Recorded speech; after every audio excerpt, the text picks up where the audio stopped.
In this story, the main character rises to become the strongest hunter in the Adventurers Guild. After taking down a monster that no one had been able to defeat for more than 50 years, he suddenly becomes famous. Because of that, every girl starts chasing after him. But Ash is completely in love with a blonde girl from his own squad. And honestly, I'm sure you'll fall for her too. She's the kind of character overflowing with charm. Although Ash's life was not always this fortunate. In the past, he was engaged to a noble woman through an arranged marriage. However, since he was only a commoner, she betrayed him to marry a wealthy man instead. Because that man held so much influence, the protagonist's life completely fell apart, pushing him to rock bottom. Even so, he's about to turn everything around. This story is seriously amazing, and if you already watched the first part, I'll leave the exact timestamp in the description where the news section begins. If you all help reach the goal, I'll quickly bring the continuation of this incredible series. Now, without wasting any more time, let's get into the video. Everything begins here, in a monster's nest. A dungeon where the darkness watches your every step. And from its deep labyrinths, cruel monsters sometimes escape into our world. They bring immeasurable damage to humanity, sowing only terror. People shrink in fear, paralyzed by the threat. The battle is unequal, and amid the blood, everyone longs for heroes who can face this nightmare. Around the Berglund Empire, desolation was already a fact. A mother protects her child, knowing it is the end, and death comes in an instant. But at the last second, a beam of light cuts through the darkness. He asks if they are okay, and the mother confirms while still in shock. The knight says that's good, and asks them to leave the rest to them. He introduces himself as Ash, captain of the 13th Squad, and tells them to run quickly. But he's not Ash from Pokemon. The 13th Squad hope finally had a name. Ash then orders them to annihilate the enemy, and his team charges forward without hesitation. The first beast comes at him with full force. With his eyes locked on the target, he prepares the blade for the strike. The wolf falls, but another threat already descends from the skies. A cry of pain echoes while another sounds like a call to death. Ash dodges by a hair, feeling the impact shatter the ground. He rolls with agility, already preparing for the counterattack. Without his sword, a rake becomes his only hope. He yells for the creature to feel his power, asking if it liked the gift. And with a precise throw, he turns a tool into a ray of destruction. The creature collapses lifeless, impaled by a simple farmer's tool. Ash observes the damage but knows the fight had only just begun. On the other side, his companions were completely surrounded by dozens of monsters. They question themselves, for no matter how many they kill, the enemies simply don't end. The captain shouts for Mary and Will, worried about their situation. He then declares with fury that they will protect the village. They cannot lose. With a war cry, the squad charges with full force against the sea of beasts. Night falls, and under the moon, only the monsters' bodies remain on the ground. With his body exhausted, Ash asks if they finally finished them all. But the shadow of something much greater begins to cover the village. The squad looks up in shock, feeling a chill run down their spines. A gigantic serpent rises before them. Ash faces the monster, recognizing that a boss had finally joined the party. Without warning, the creature unleashes a devastating blast of fire in their direction. Hit directly, Ash can only grit his teeth amid the inferno. And even in flames, he knew he could not give up.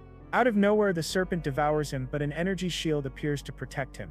Inside, he uses all his strength to keep the fangs from crushing him. His companion shouts the captain's name, running desperately to save him. She then focuses all her mana into a single arrow of light, and the shot goes with full power. The arrow hits the creature's eye directly, making it roar in pain. Safe on the ground, he thanks Olka for saving his life. With no time to lose, he charges forward to deliver the finishing blow. With a roar of fury, he unleashes all the power he still has left. His blade falls like lightning, a cut of pure light in the darkness. Under the moon, the beast's body falls split in half, and the battle was finally over. The villagers watch everything, barely believing that they succeeded. And disbelief turns into a cry of victory. They survived the nightmare. The monster outbreak in the Berglund Empire had finally come to an end. And thus the threat was suppressed thanks to the efforts of the 13th Squad. In particular, the deeds of Captain Ash were simply otherworldly. He alone, with his own hands, defeated more than 200 monsters. The celebration was proof that the hell had ended. And for his overwhelming strength, he earned the nickname Ash, the Exterminator. The news of his feat echoed throughout the kingdom. Before the king, in recognition of his bravery, Captain Ash is named. He is officially awarded the title of a quasi-noble. His friends comment that this was an incredible and unprecedented promotion. Now he was a noble, but Ash says he still had one more piece of news. He then reveals to everyone's surprise that he is also getting engaged. Olka despairs and begs him to refuse, but Ash says it's impossible. He explains that the bride is Lady Seyfel, and as a quasi-noble he cannot decline. Ash knows that many things happened at once, and everything seems confusing. But deep down, he feels that every part of it is something good. Ash believed that everything was going perfectly in his life. He was sure he would live a life of glory, or at least that's what he thought. 3 years later, he simply cannot believe what he just heard, and she says coldly that she will repeat it only one more time. With a look of disdain, she declares that the engagement is over. His world collapses and he no longer understands anything. Elsewhere, a man calls him Ash Hearts, captain of the 13th Squad, and with a cruel smile, he expels him from the Order of Knights. Rafi Ragan, his former fiancée, reinforces that their engagement is over. His life, which once seemed perfect, began to fall apart. Desperate, he asks for a moment, wanting to know if he somehow offended her. He remembers changing his clothes and preferences only to please her. Ash even gave up his vices, all for her, and he cannot forget all the gifts he gave with affection. But she says she is tired of dealing with a barbaric commoner like him. She even says she met someone from Account's family who showers her with expensive gifts, and he simply cannot believe the reason is so petty. He shouts that he truly loved her, but she calls him disgusting and greedy. Ash denies it, trying to explain that it was her father who insisted on all of that. She becomes furious at his audacity, now daring to insult even her father. With a final gesture of contempt, she says she no longer wants to speak with a commoner. Then she coldly orders her guards to throw him out of there. In a humiliating way, he is dragged out of the place. While being dragged, he still begs Lady Rafi to at least listen to him. But she only turns her back, saying she never wants to see his face again. Thus, he ends up being expelled from the palace. Walking aimlessly, he feels that something very strange is happening. He thinks that for the Ragan house, breaking an engagement publicly is unthinkable. Suddenly, someone calls him by name.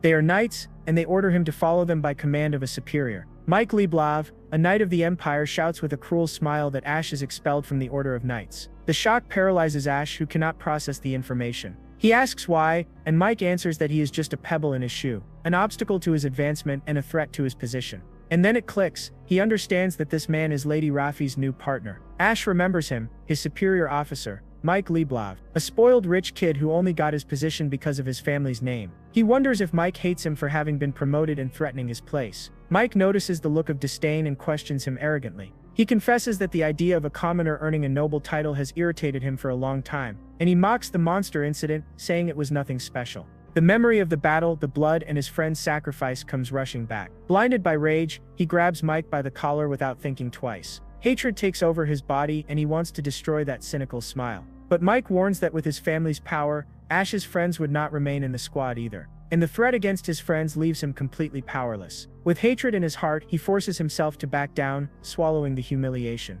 Mike then asks mockingly if he finally understands the difference between them. He says he will teach him what truly matters to a knight, someone who only knows how to kill monsters. He throws the medal on the ground and steps on it, saying that this is politics, something a commoner could never understand. With a sick smile, he orders Ash to grab his things and disappear by the end of the day. As he leaves, the other knights whisper in disbelief that this was their hero. With a heavy heart, he walks aimlessly, feeling that something is very wrong. He then knocks on the storage room door, ready to return what is left of his honor. Upon entering, he introduces himself as Ash Hearts, bringing the equipment back to the order. The man at the counter greets him with a disgusting smile, saying that the infamous knight has finally arrived. Ash questions why he is being called infamous, and the man says that everyone already knows. He spreads the rumor that Ash was dumped for forcing his fiancée into perverted games. The gossip says he forced the noble Lady Rafi to play mommy and baby. You can imagine what kind of game that was. And in disgust, she sought help from the young master of House Leblav to get rid of him. And the story ends with the noble Lord Mike expelling him for his vile behavior. On top of being dumped, he was slandered. The fury and humiliation leave him completely speechless. He shouts that this must be a sick joke. Overflowing with hatred, he takes out all his anger on the wall, cursing that Ash simply cannot believe he spread such a low and baseless rumor. He fought so hard to get there, and in the blink of an eye, lost everything he had achieved. But suddenly a familiar voice calls him Senpai. Olka runs to him, desperately asking if it is true that he will leave the Knights. Olka Eldazane, the only noble in the heart of the 13th Squad. With a heavy heart, he corrects her, saying that in fact he was dismissed. She refuses to believe it and says she still wanted to receive his teachings. Her affection is a small relief amid all the chaos in his mind. He remembers how she grew up, the squad's mascot who became a great warrior. Her shout brings him back to the harsh and cruel reality. With a mischievous smile, she says that if he wanted to play baby, he just had to ask her. If I were him, I'd accept. Ash yells that the rumor is false, but Ulka says that if it's a lie, there's no reason to leave. She asks what will become of the Jaina squad without him, their leader, and the question hits him right in the heart, leaving him speechless. 3 years ago, the village was still rebuilding from destruction. One of the members complains that only Ash was decorated, while they got nothing. Will explains that the Empire doesn't take dungeons seriously. To them, it was just a monster extermination. Even so, Ash intervenes with a determined look. He says that the fact they protected the village and earned the people's gratitude is what truly matters, and that they should be proud of that, even if the nobles don't understand. To remember that battle, he suggests giving the squad a name. Ash then asks Will, the smartest of the group, to come up with an idea. Will suggests the name Janus, an ancient god with two faces. And everyone agrees that the name is perfect, since they fight both monsters and the ignorance of nobles. And that day, under the sun of reconstruction, they became the Janus Squad. Ash tells Ulka that even far away he will always consider himself a member of the squad, and that no matter where he is, his heart will always be with them. She then asks what he will do now that he has nothing left. Ash says he's sick of nobles and might go to a foreign country. Ulka clings to him, saying she will go too, but he stops her with a firm no. He reminds her that she's of noble birth, and her duty is to stay and protect the squad. With a broken heart, she finally understands and agrees with his decision. The girl then asks him to send a letter as soon as he settles somewhere. He waves goodbye, but Ulka insists that he absolutely must not forget. She watches him leave, feeling the weight of that farewell. With a determined look, she promises herself that she will become stronger. He then renounces his title of quasi-noble and abandons the Heart's family name. From that day on, he returns to being just Ash, free from the shackles of the past. And instead of sadness, he feels a weight being lifted from his shoulders. Holding a travel guide in his hands, he plans an adventure. And with a smile on his face, he decides it's time to set out on a new journey. The magic train whistles, announcing its departure. Ash sits in one of the luxurious carriages with a bag at his side. A man wearing an elegant hat approaches, asking for a moment. Ash is surprised to recognize him, but the man recognizes him first. He asks if Ash dropped something, and Ash confirms that he did. The man then asks if it's Ash's first time visiting that kingdom. Curious, Ash asks how he knew, and the man explains. He observed Ash looking at the scenery with such curiosity that he deduced he wasn't from there. The man also reveals that only the rich in the Empire can ride magic trains. Ash settles back into his seat, reflecting on his journey. He realizes he's been traveling for 2 days since leaving the Bergland Empire, and that this is his first time on a magic train, a truly amazing experience. The speed is incomparable to any horse-drawn carriage. The man then introduces himself as a traveler who is also just passing through, and he invites Ash to share the trip, since they both seem to be heading to the same destination. The man laughs and says that in the Rosebell Kingdom, this is just normal transportation, leaving Ash astonished. He explains that the kingdom is a very advanced nation when it comes to magical tools. The Rosebell Kingdom, a place that has always been threatened by dungeons and cruel monsters, and the only thing capable of fighting them was magic, producing fire and water with one's own hands, and even the miraculous art of healing wounded bodies. As a byproduct of magical research, new tools were developed. Thanks to them, the people's lives changed and became prosperous. Through research and development, the Rosebell Kingdom grew immensely, and today it is known worldwide as the Magic Nation. Ash thinks the Empire is backward for neglecting the dungeons. The train then announces their arrival at the kingdom's second dungeon city. A notice asks passengers not to forget their luggage. Upon disembarking, Ash addresses the man respectfully, calling him sir. A luxurious carriage waits outside the station. Ash thanks him for everything he taught, but the man says not to worry about it. The man then bids farewell, welcoming him to the Rosebell Kingdom. With a smile on his face, Ash confirms that he will enjoy every second. He finally steps into the second dungeon city, the legendary Rosebell Kingdom.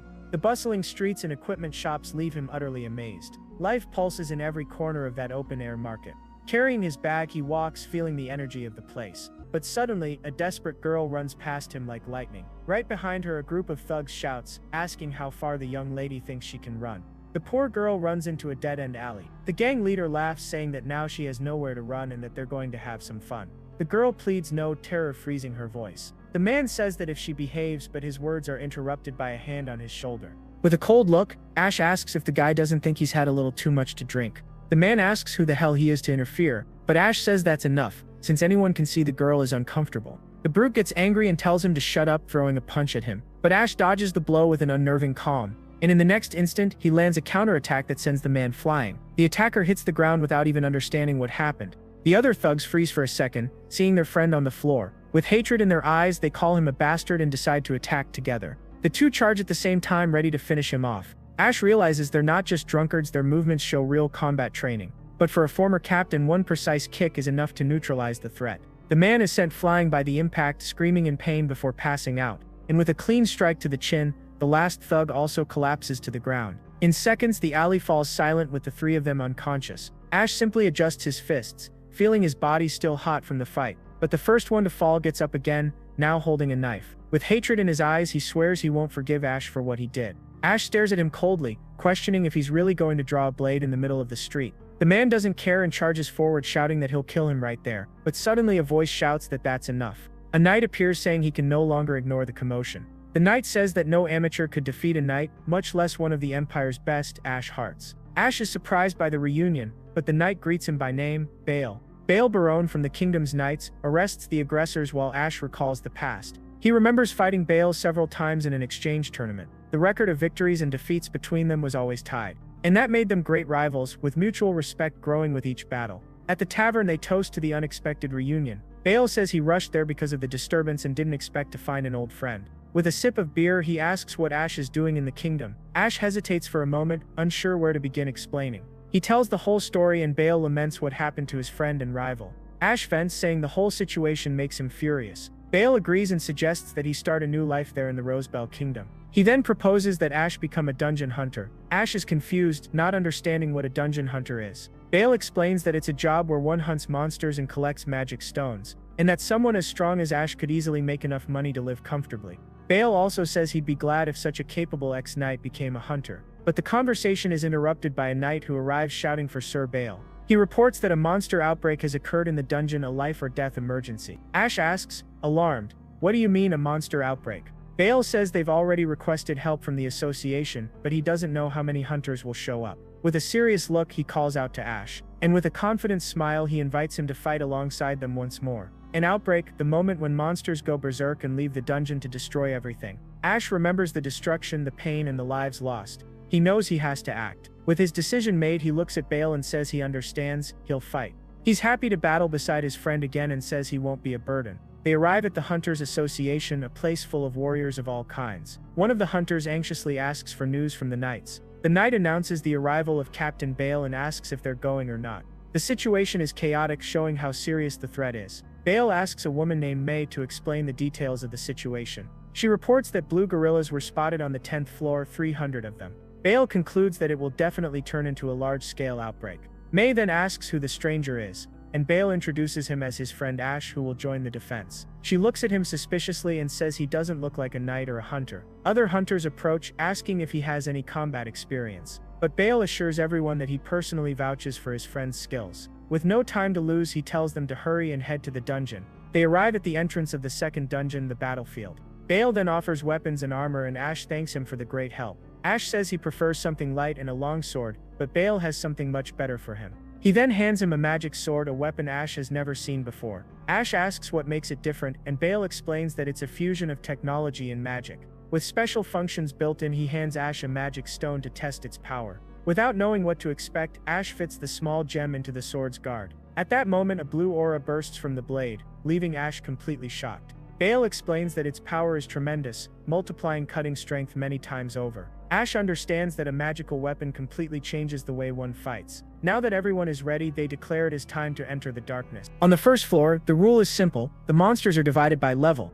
and on the second floor, they already feel the pressure, as the danger increases with every step. Bale explains that the strategy is to hold the monsters at a barricade on the next floor, but the third floor surprises them: a colossal artificial structure where there should have been a cave. Bale says that dungeons are full of mysteries, but they'll have to explore that another time. For now, the focus is on killing monsters, and the sealed staircase is the perfect place to take position. But suddenly, the barricade begins to be crushed by brute force from the other side. Bale shouts that they've arrived, and the anti-monster gate won't last much longer. So he calls Ash to battle, and the two charge forward together toward the imminent slaughter. With a loud crash, the barrier explodes into 1,000 pieces. A horde of blue gorillas invades the hall, their eyes glowing red with pure fury. Bale yells that their weak point is the head, and Ash understands immediately. The first creature charges with a savage roar, ready to crush him. But with terrifying calm, Ash realizes they're not that fast, and with a single strike of his magic sword, he cuts the monster in half effortlessly. The other hunters stare in shock, unable to believe he did it in one blow. Ash looks at the blade, feeling that the cut was as smooth as a hot knife through butter. Bale laughs proudly and asks if he finally understands the power of the magic sword. With a smile, Ash realizes that with this weapon, he doesn't even need to aim for the weak point. The monster's body flies and smashes into the wall, but even on the brink of death, it lets out one last defiant growl. And suddenly, the creature lunges again, even with its body completely destroyed. Ash understands instantly. The sword destroys the body but not the magic stone in the chest. Bale warns that these monsters are stubborn, and Ash realizes this will take some effort. So he stuns the monster with a kick, creating an opening for the finishing blow. And with a precise slash, he destroys the magic stone once and for all. On the other side, Bale cuts through the beasts with a grin, knowing their hides are worth a fortune. He explains that they're highly sought after by nobles for making winter clothes. The hunters are amazed, since blue gorillas are not weak monsters. They ask who the hell that mysterious helper beside Sir Betrayal is. The knight who knew him from the Empire reveals his identity. Ash the Exterminator. The knight who once stopped a monster outbreak all by himself in his homeland. He tells them that the number of monsters Ash defeated that day was over 200. And the hunters realize his strength is worthy of a true hero. The knight concludes that if Ash fights on equal footing with the captain, he's as strong as one of the 10 blades. Ash wonders what the 10 blades are while slicing through monsters non-stop. And he remembers it's the highest title a knight can achieve in the kingdom. The knight proudly confirms this, removing his helmet. He says every knight dreams of reaching that level of strength and recognition. Ash teases his friend saying he's gotten stronger, but Betrayal fires back just as confidently. Like two flashes of light they dance amid the chaos, clearing the hall on their own. Betrayal says he's now even more certain that Ash needs to become a hunter. At the end of the battle, they look at the bodies on the ground and congratulate each other on a job well done.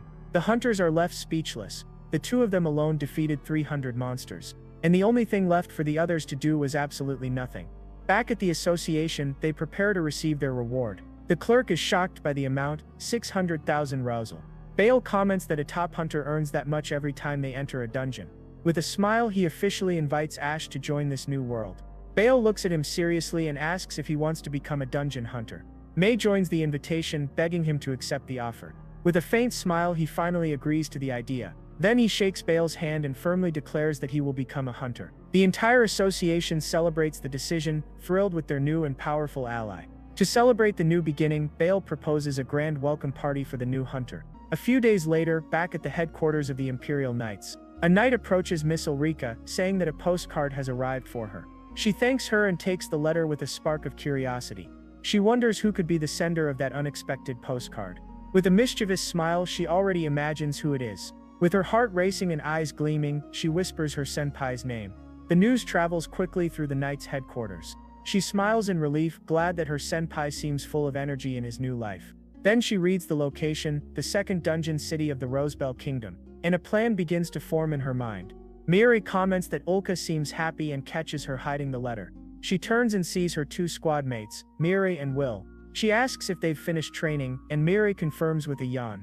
The girl says that things haven't been the same since Ash left. Ulka then reveals that he became a hunter in the Rosebell Kingdom, and they ask how she knows. She says that she received a letter and that it seems he's making a living by hunting monsters. Miri wonders if being a hunter pays well. Will, analyzing the situation, says that from the letter, Ash doesn't seem to be having any difficulties. He concludes that it's an easier job than being a knight and enduring prejudice, and that maybe this hunter's life is the one that suits Ash the most. With a determined smile, Ulka announces that she's leaving the Order of Knights. They ask in shock if she's going after Ash, and she confirms without hesitation. Will then reveals that he's also leaving to take care of his family's business. Miri complains that everything will be so boring without them and then makes a decision. She declares that she'll also become a hunter since it seems fun to work with Ash. Miri asks where in the kingdom Ash is, and the atmosphere grows heavy. With a dark smile, Ulka reveals that he's in the second dungeon city. That's because she wants to go alone, since she has other intentions with our hero. Miri gets excited and invites her to go together, but Ulka says she'll go after talking to her family. They understand her decision and then prepare for the final act. Together, they declare that from that day on, the 13th squad is disbanded. The next morning, he returns to the Hunters Association. May greets him cheerfully with a good morning, calling him Mr. Ash. She asks if he's there to register, and he confirms with a smile. The girl gets super happy, says his performance was amazing, and even flirts with him. She then hands him a form to fill out his information. With a quill in hand, he finishes the registration in an instant. May takes the paper and says she'll process it, asking him to wait a moment. A few minutes later, she returns with a box saying that the wait is over. She explains that the license is used to control who enters and leaves the dungeon. Ash understands that it's a safety measure, allowing him to explore with peace of mind. May then warns that all materials found must be turned into the association. He's surprised by the rule, and she explains that it's forbidden to take hides to make coats. And the most important rule, hunters cannot renounce their citizenship in the kingdom. He asks about traveling, and she replies that it's best to avoid it. With the license in hand, she congratulates him and welcomes him to the association. He thanks her with a confident smile and promises that he'll do his best. Then he returns to the entrance of the second dungeon. The guard at the entrance asks if he's requesting access to the dungeon. Ash confirms and shows the license, asking them to check his information. With access granted, he thanks them and prepares for his first official hunt. But as he enters, he accidentally bumps into another hunter. The impact makes his license fly away and fall to the ground. The hunter apologizes and bends down to pick up the card. Seeing the beginner's mark, he mocks Ash, pointing out his lack of experience. He then advises him to stay on the lower floors if he doesn't want to die. Ash doesn't understand the attitude and wonders what kind of person that is. But he ignores it and, focused on his goal, declares that his hunting career has begun. With firm steps, he enters the dungeon's darkness. On the first floor, he feels the relief of finally being able to explore at his own pace. Out of nowhere, he hears a sound and notices a monster approaching. Two young hunters celebrate the small achievement of getting a magic stone. Ash observes them and, curious, asks what they're doing. One of them answers with a smile that they're fishing for slimes. He explains that it's just a matter of throwing a vegetable into the water and waiting. And like a fish, the slime approaches to eat the bait. Carefully, he pulls the creature out of the water, and with a single stab to the core, the monster is defeated. And in the end, a small magic stone is the reward for the work. Ash understands that slimes are docile, perfect for earning easy money. He realizes that the monsters around there don't seem very strong, but he knows the deeper he goes, the more dangerous it gets. The boy advises that if he's skilled, he should go straight to the 10th floor, and Ash thanks him. But the young hunter extends his hand, with a look Ash doesn't understand at first. He then charges for the information, telling him not to play dumb. With the money in hand, he leaves with a sarcastic thanks for the business. And Ash realizes that just like the slime, he was also hooked by the boy's smooth talk. But he doesn't mind much and decides it's time to move on to the next floor. With a smile, he moves forward eagerly to discover what monsters await him. Elsewhere, the group of arrogant hunters faces a desperate situation. Completely surrounded, they know they have no chance of surviving. On the 4th floor, the scenery changes completely into a vast open field. Ash is surprised by the landscape and understands that each floor has a different setting. Even though he's underground, he sees a blue sky and a shining sun. A noise in the tall grass catches his attention and he spots a creature. A small rabbit with a horn appears, a cute creature in the middle of danger. But the animal charges at an absurd speed and attacks without warning, though he manages to dodge. Ash immediately understands that cuteness means nothing, so he defeats the monster quickly. With the first hunt completed, he prepares to continue his journey. He then takes out a book to discover the name of the creature he just defeated. Horned rabbit, a very literal name for the monster's appearance. Ash reads that the materials to be collected are the horn and the magic stone. Carefully, he stores the magic stone and the horn in his bag, and he realizes that the magic bag he bought is truly amazing. But the buying price for the materials is so low that he feels discouraged. He concludes that it's not worth fighting them and decides to go to the lower floors. But out of nowhere, he finds himself completely surrounded by dozens of horned rabbits. The horde charges mercilessly, and he runs desperately, begging for a break. After a few incidents, he finally reaches the 9th floor. And without major problems, he advances calmly until the 10th floor. Finally, on the 13th floor, he takes a deep breath, feeling that he's already very deep. After fields and forests, he comes across a dark and damp cave. Suddenly, a scream of terror echoes from the depths of the darkness. Frightened, he runs toward the sound, feeling danger in the air. And there he finds the hunters from the entrance, surrounded by an army of skeletons. He recognizes the group and wonders what they're doing so deep inside the dungeon. A skeletal warrior charges with its sword raised, ready to strike. In the blink of an eye, Ash moves and shouts for them to be careful. And with a precise strike, he blocks the skeleton's deadly attack. Ash asks if they're okay, and the hunter replies yes, still in shock. He stares at the enemy, a skeletal warrior unlike any he has seen before. With no time to lose, he charges forward with his magic sword and destroys the creature. The skeleton's body explodes into pieces with the blade's impact. But even shattered, its red eyes continue glowing, it's still alive. Ash wonders if the weak point is the head and attacks with all his strength. With the enemy finally defeated, he breathes in relief. But suddenly the skeleton's body begins to rebuild itself. He wonders if that thing is immortal since it should already be dead. The huntress then shouts that he needs to remove the magic stone from its chest. He understands instantly that's the monster's true weak point. The skeleton charges again, ready to attack with all its fury. With the magic sword, Ash dodges and counterattacks with a horizontal slash. He crouches with agility, preparing for the final attack. With his free hand, he lunges forward to tear out the magic stone from the monster's chest. And with a precise pull, he rips out the skeleton's power core. He shouts and asks if the monster liked the surprise. The skeleton then falls to the ground, finally defeated with no chance to regenerate. Ash finally understands how to defeat those creatures. With a confident smile, he knows the fight just got much easier. He then charges into the middle of the skeleton army without any fear, and with his magic sword he destroys the cores one by one with precision. Like a whirlwind of light and death, he clears the cave all by himself. With the threat contained, he finally breathes in relief. The group thanks him deeply, saying that he saved their lives. The leader then recognizes him, the rookie they met at the entrance. He apologizes for underestimating his strength, but Ash wants to know what happened. He explains that the dungeon was quiet and they decided to go deeper than usual. Their confidence led them into the darkness, not knowing what awaited. And suddenly skeletal warriors emerge from the shadows and attack them. One of their companions, Sammy, protected them but ended up gravely wounded. They fought with everything they had, but the numerical disadvantage was too great. The wound was severe and the woman despairs as she sees her friend bleeding non-stop. Ash approaches and asks if Sammy is okay, worried about the situation. The woman explains that the injury hit the nerves and that his life is in danger. Suddenly the cave shakes and a terrifying noise echoes from the depths. A new army of skeletons appears, larger and more threatening than the previous one. Ash steps in front of the group, protecting them from the new threat. He realizes the situation is dire, they are at a huge disadvantage. The huntress yells for him to be careful, but the attack is already unavoidable. With no time to think, they all charge in his direction. Even if not that powerful, they are extremely resilient. Amid the chaos, 3 skeletons merge together. He notices that the skeletons revive too quickly and that he must focus on the magic stones. So he shouts for the group to grab the injured and run as fast as they can. And with a spinning slash, he clears a path for the hunter's escape. With his sword in hand, he prepares to hold the horde alone. But there are too many and he knows he won't be able to hit every magic stone. Completely surrounded, the situation becomes increasingly desperate. He wonders what to do, the pressure crushing him with every second. But suddenly an idea flashes through his mind. A last hope. He remembers buying a long sword and a chest plate before entering the dungeon, and that the merchant had gifted him an extra item, just in case. A smoke bomb made with materials that repel monsters. The seller said it would come in handy in a tight spot, and Ash wonders if it will really work. He searches desperately for the bomb in his pockets, time running out.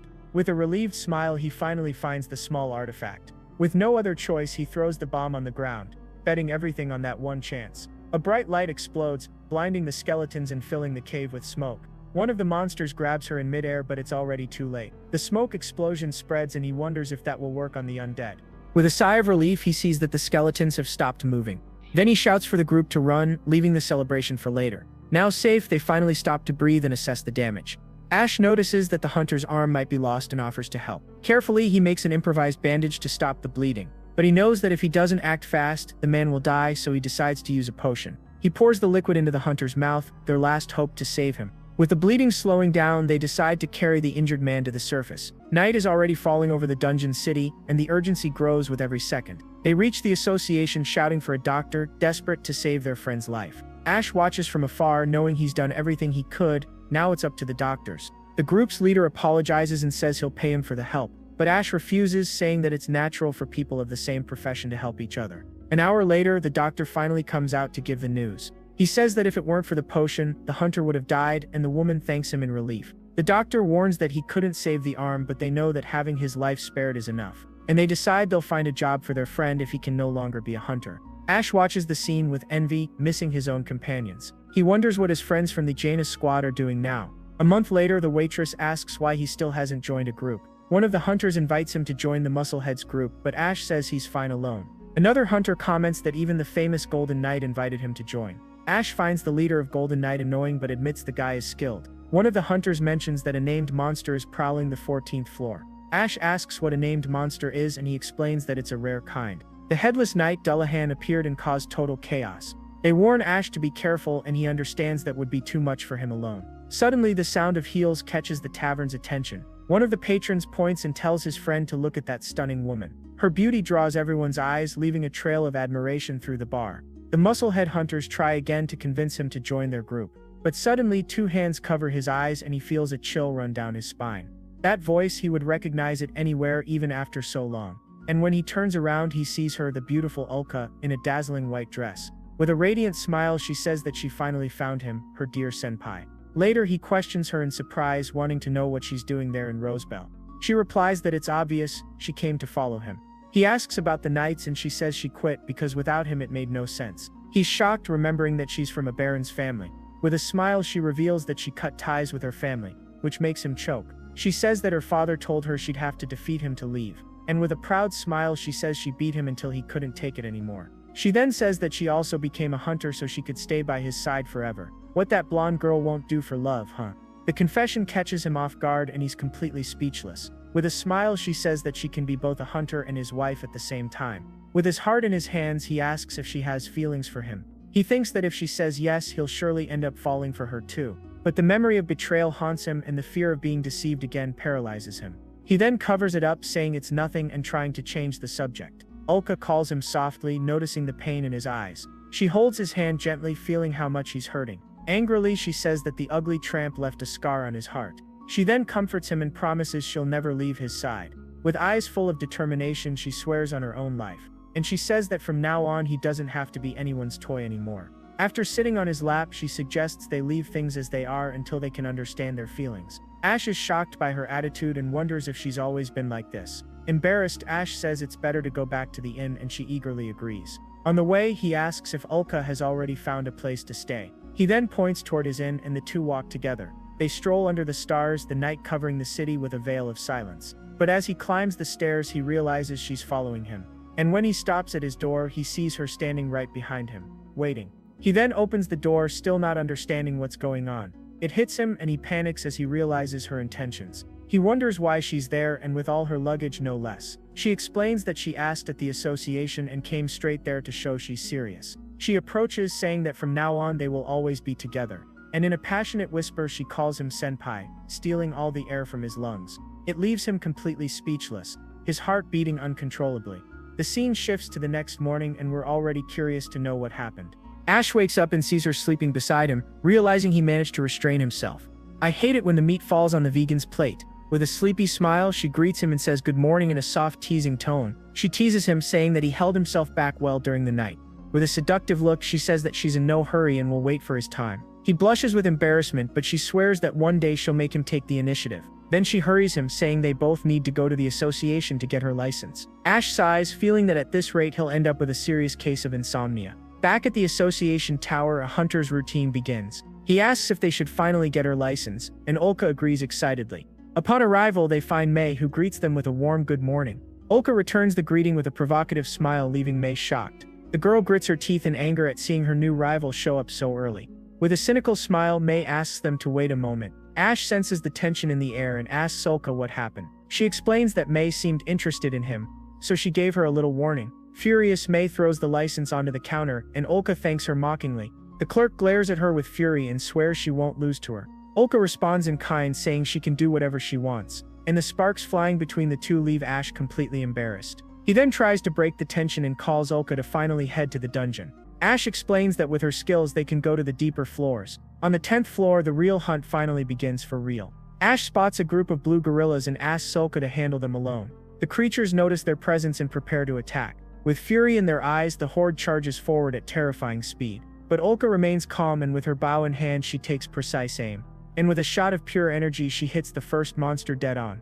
Ash watches from afar, impressed by her strength and skill. With incredible agility she grabs 3 more arrows at once, and with her aim locked on the targets she prepares for the next attack.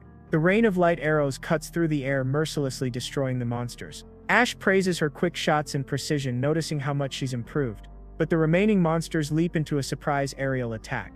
He then shouts for her to switch to close combat. With a dagger in hand she charges forward with wild fury in her eyes, and with a somersault she slices off the monster's head in a single strike.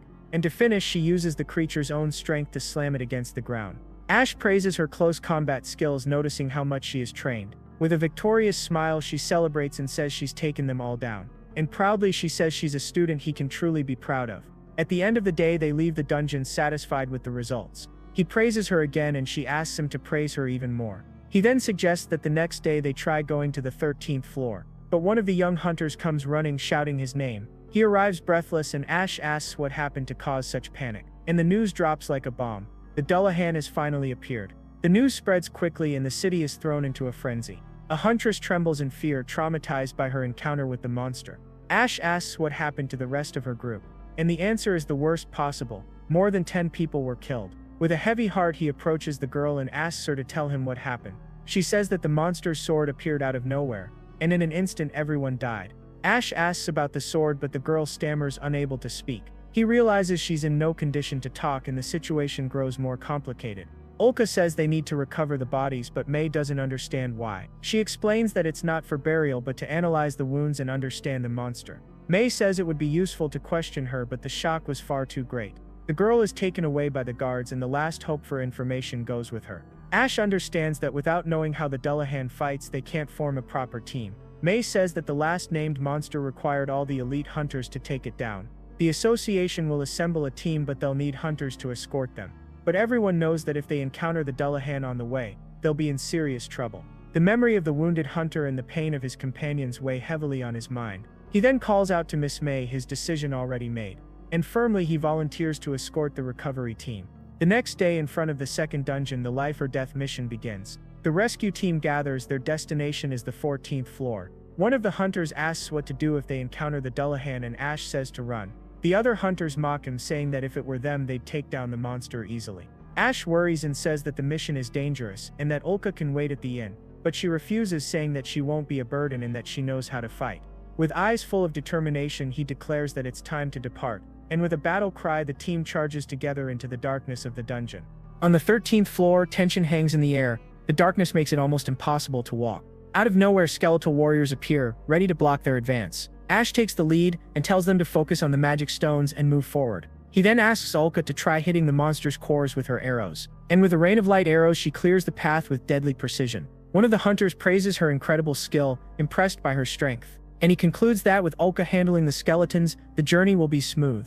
But suddenly, an overwhelming presence freezes everyone's blood. The team runs through the dark caverns, the sound of their steps echoing in the darkness. And at the end of the path, they come upon a scene of pure horror. Two hunters try to fight but are mercilessly slaughtered. It's him, the Headless Knight, the legendary Dullahan in the flesh. His flaming sword seems alive, thirsting for destruction. One of the hunters tries to block the blow, but the force is overwhelming. Fear paralyzes the man, who can only scream before being consumed by the flames. The monster's power is so absurd that he doesn't stand a chance. With a single strike, it wipes out everything in its path, leaving behind fire and death. Ash doesn't understand. The monster shouldn't be on the 14th floor. The Dullahan's sword burns with supernatural intensity. The bodies of the hunters and their armor melt as if made of wax. Ash wonders how they can fight against such destructive power.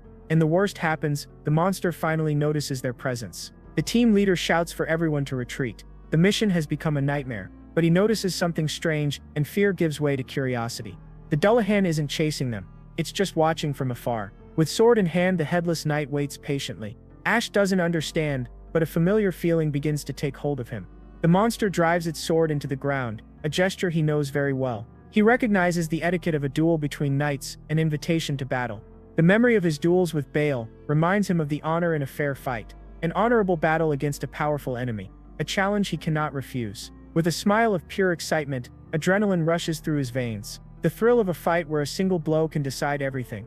Something he hasn't felt in a long time. But Ulka grabs his arm, trying to bring him back to reality. She reminds him that everyone's safety is the priority now. He agrees, but the temptation of battle still burns in his eyes. As they move away, the Dullahan remains waiting, motionless like a statue, and the hunters comment that only knights could ever take down a monster like that. Ulka stops him midway and tells him to look at his own face. She says that he's smiling, and he realizes his insane desire for battle. He knows that a single wrong move would mean death, but adrenaline consumes him. With a twisted smile, he wonders if deep down he actually wants to fight that thing. Back at the inn, night falls and the city sinks into silence. Ulka takes a bath, the hot water relaxing her tense muscles from battle. Meanwhile, Ash sits on the bed, the weight of the decision crushing him from within. The image of the Dullahan won't leave his mind, the desire for battle consuming him. Hours earlier, they had returned to the guild, and May analyzed the hunters' bodies, searching for answers. The flaming sword, the cause of death, the only clue they have. The hunters despair, for there's no way to defeat such a monster. May suggests abandoning the bodies. The mission has become suicidal. A hunter says to call the knights, but May explains that they can't. And Ash concludes that if the knights can't act, the hunters will have to deal with it themselves. May then turns to him, the weight of the world on her shoulders. And with a trembling voice, she asks if he would be willing to face the Dullahan. The invitation catches him off guard, but the thrill of battle returns with full force. Ulka notices his hesitation and grabs his arm with concern. He looks at her, inner conflict written all over his face. With a firm voice, he asks for some time to think, to clear his head. May agrees and says that the decision is his, but that time is running out. Back in the present, Ulka steps out of the bath, steam swirling around her like mist. She calls to him softly, noticing the anguish in his eyes. She approaches and says that she wants to talk to him about something important. With his heart in his hands, he asks what it is, already imagining what's coming. With all the courage he has, he confesses that he wants to fight the Dullahan. He explains that it's not out of duty or obligation, but of his own will. He then begins to tell Ulka to stay, but she interrupts him. With a hand over his mouth, she stops him from finishing the sentence. She questions him, saying that's her line, and asks why he always does that. She squeezes him, saying that it hurts her, that he thinks she wouldn't go with him. And she reminds him that during the outbreak in the Empire he said the same thing, that she could die and therefore didn't need to go with him. but with a determined smile, she reminds him that even then, she followed him anyway. He tries to argue, but her determination is unshakable. She says that he's not going to die and that she won't lose to a fake knight. "Alright girl, but stop hitting me." And with a gentle touch, she reminds him that she promised never to leave his side. She then lays his head on her lap and says it's more fun to think about what they'll do after the victory. He suggests a fancy restaurant with the reward money, a peaceful moment. She likes the idea but has other plans in mind. With a mischievous smile, she says she wants a reward just for herself. He gets flustered, but she insists, wanting his promise. And with no way to refuse, he agrees, sealing the pact between them. The next day, they go to the forge, searching for a way to face the flaming sword. Ash asks if a thick shield would withstand it, but knows it would be too heavy. He explains that the only chance is to use speed to attack and retreat. Olka worries, saying their armor and swords will melt in the flames. The blacksmith then says that if they melt, they should just treat them as disposable. Ash understands the message and realizes that's the only way to fight. Then, the two return to the 13th floor, ready for all or nothing. And there he is, the Dullahan waiting in the same place as before. In the same spot, with an army of skeletons and the hunters' bodies at his feet. Ash notices that more corpses have been added to the macabre pile. With his backpack on, he prepares for what's to come. He tightly secures the bag to his waist, every movement calculated. With everything in place, he declares that he's ready for battle. And with a battle cry, he and Olka charge forward into the fight. The two separate, Ash on the ground, Olka in the air. With her bow in hand, she fires an arrow of pure energy. But the Dullahan blocks it effortlessly. The monster's strength is absurd. Ash leaps over the monster, looking for an opening to attack. With a spinning strike, he tries to hit the knight from behind. But he notices that the monster isn't activating its flames, which puts him on alert. The Dullahan grabs him by the neck and hurls him away with brutal force. And with a devastating blow, it shatters Ash's sword into pieces. The sheer impact makes him think defeat is inevitable. But Olka shouts for him and fires an arrow to distract the monster. The shot hits squarely, giving Ash the time he needs. She asks if he's okay, and he confirms, already standing up. He realizes the Dullahan is enjoying the duel and still hasn't used all its power. With a new sword in hand, he prepares to continue the duel. The Dullahan faces him, the blue flame in its neck burning intensely. The two blades clash, the sound of steel echoing through the cavern. They lock eyes, measuring each other's strength in a silent standoff. Ash charges forward, delivering a vertical strike with all his strength. The monster braces to defend. The force of the impact creates a shockwave, sending sparks flying everywhere. He realizes that, as he suspected, the Dullahan isn't using the flaming sword. The two dash in opposite directions, preparing for the next strike. Olka positions herself to assist, but Ash stops her, telling her to wait. He understands this isn't an ordinary monster, there's something different about it. The way it fights, its movements, everything resembles a true knight. With an idea in mind, he decides to test his theory. He introduces himself as Ash, a former Imperial Knight.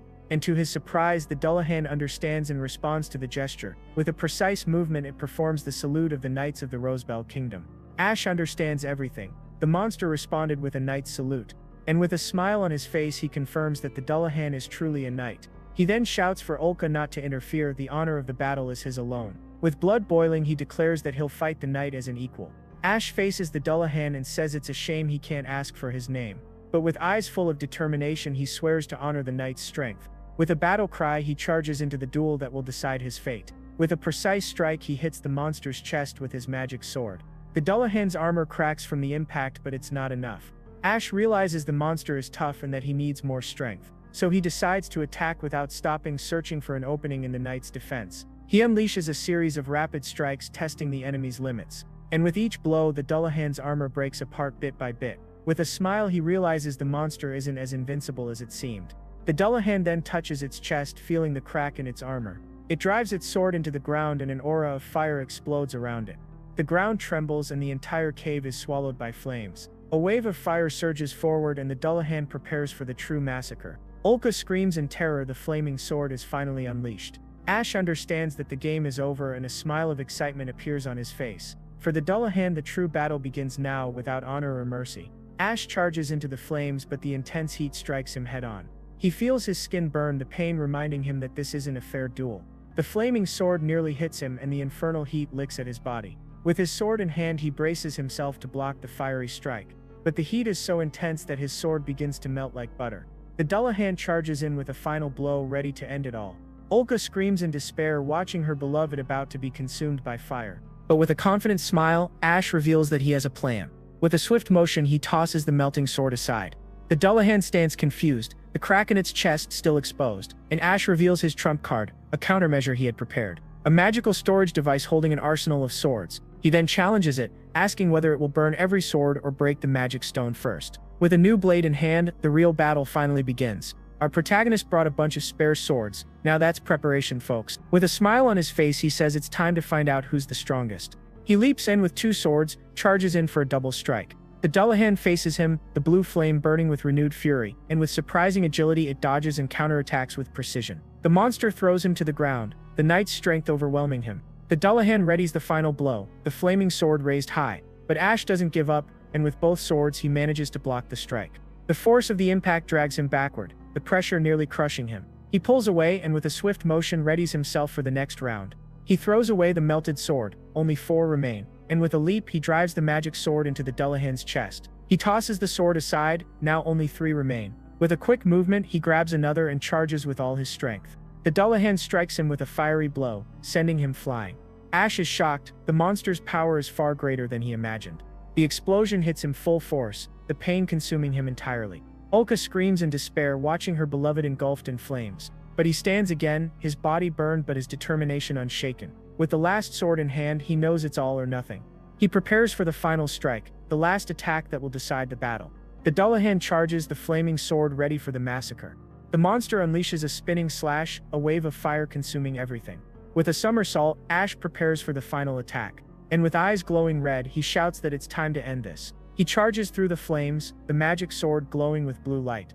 And with a precise strike he hits the magic stone in the Dullahan's chest. The impact creates a shockwave, but the stone doesn't break. The monster staggers backward, the hit destabilizing it for a moment. Ash realizes he couldn't shatter the stone and only 1 sword remains. The Dullahan faces him, the blue flame in its neck flickering for an instant, and with an unexpected gesture it pulls its own sword from its chest. It then throws it toward Ash, an act of honor amid battle. Ash doesn't understand but catches the sword, feeling the weight of the weapon in his hands. The Dullahan extends its hand, a silent request for him to accept the gift.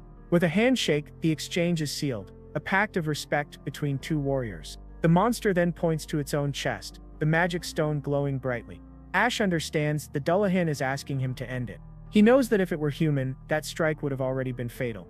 With his blood boiling, he realizes the time for fun is over. With one final farewell, he bids goodbye to the Black Knight, a warrior like no other. And with one last strike, he destroys the magic stone, ending the knight's suffering. The Dullahan's body collapses to the ground, the blue flame fading forever. With the sword in hand, he stares at the lifeless body and declares that it's finally over. Back at the association, the news spreads like wildfire. And everyone celebrates, shocked that the fearsome Dullahan has finally been defeated. With the monster's sword on his back, they celebrate the improbable victory. The other hunters congratulate him, amazed by his strength and courage. But May interrupts, shouting for him not to store the armor in the bag. She reminds him that he needs to keep everything intact until the knights arrive. May takes command and orders them to contact Sir Bale and prepare the largest room available.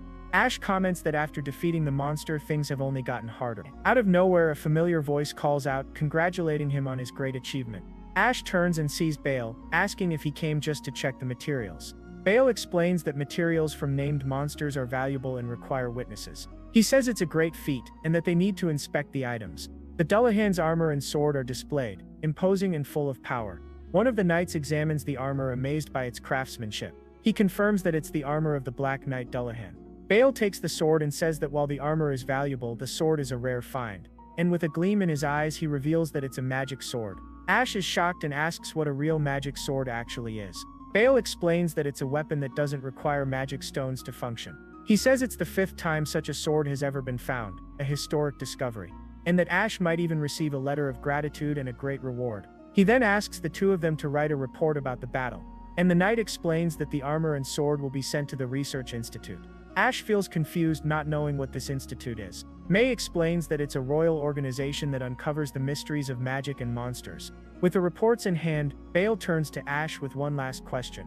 Bale asks what the Dullahan was like, his eyes fixed on the armor, and Ash answers without hesitation, he was a true knight. Bale confirms his suspicions, the armor resembles that of ancient knights, and he wonders if it's possible for a dead human to turn into a monster.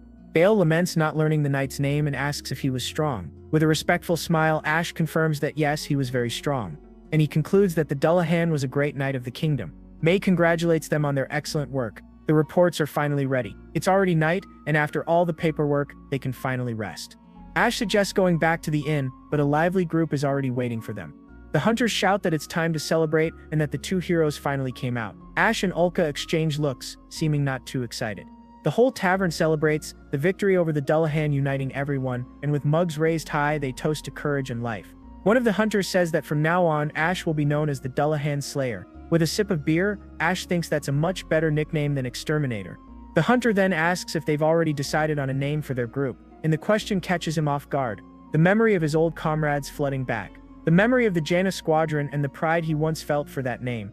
With a smile he says that the name was decided a long time ago. Ulka looks at him with a smile and confirms that this is their name. The other hunters are confused, the bewilderment clear on their faces. And with pride, Ash and Ulka declare that they are the Jaina Squadron. Meanwhile, at another station, a new train approaches, and with an excited jump, Maria celebrates that she's finally reached her destination. She looks at the city, happy that the train ride wasn't so bad after all.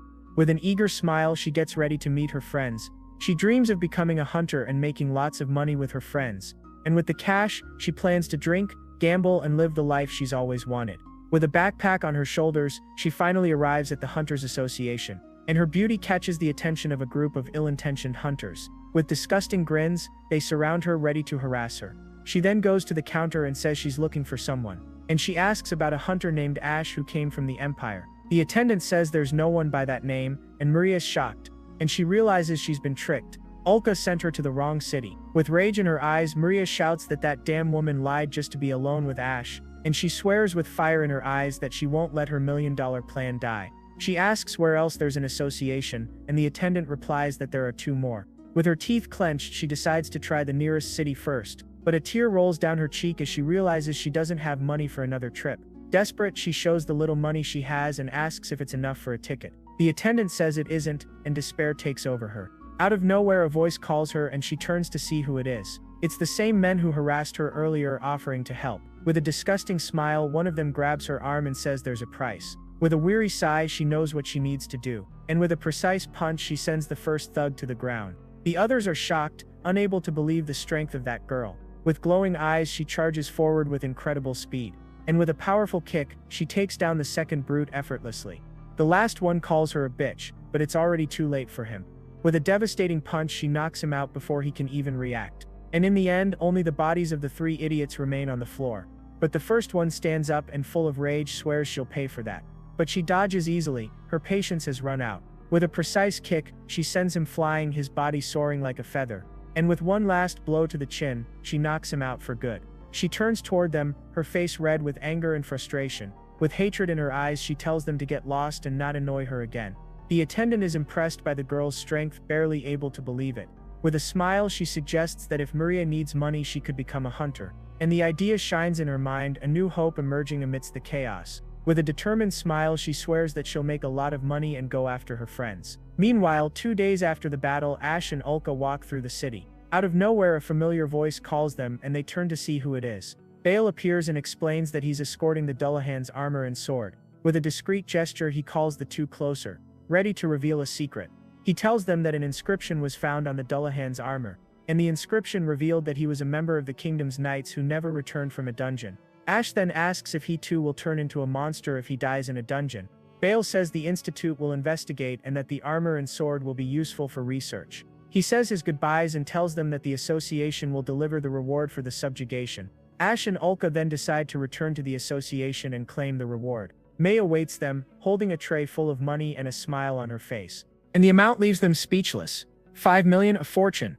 Ash does the math and realizes that with this money, their lives are set. And to make things even better, May promotes them to exclusive hunters of the city. Ash asks if that's a big deal, and she confirms they'll receive special treatment. With a smile, she asks them to keep crushing monsters just like that. Back at the inn, night falls and the city sinks into silence. Ash drinks alone, unsure of what to do with so much money. Out of nowhere, he hears light footsteps approaching in the dark, and a soft voice calls him senpai, breaking the stillness of the night.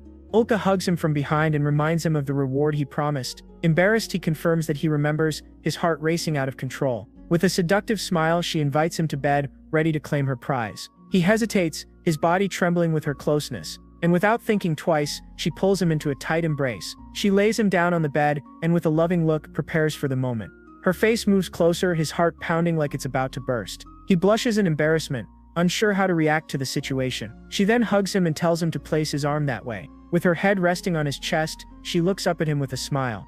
And in a soft, playful voice, she says she wants to use his arm as a pillow. He asks if that's all, and she says she wouldn't mind if he did whatever he wanted. She says she promised to wait, but asks if that's unfair to him. With a smile, he says no, that he's the unfair one in the story. And with a tight embrace, he pulls her close, their warmth blending together. He then says that she's precious and asks her to stay by his side. With her face red, she agrees and promises she'll always be with him. And that night, under the stars, they seal the promise of a future together. A week later, the hunter's life continues. Each day a new battle. As the Janus squadron, they live their lives on the front lines. And now, the skeleton warriors of the 15th floor are no longer a problem. With renewed confidence, he asks what awaits them on the next floor. And without fear, they decide to take a look at what the darkness hides. The 16th floor surprises them, a vast, endless desert. The landscape stretches as far as the eye can see, a horizon of sand and stone.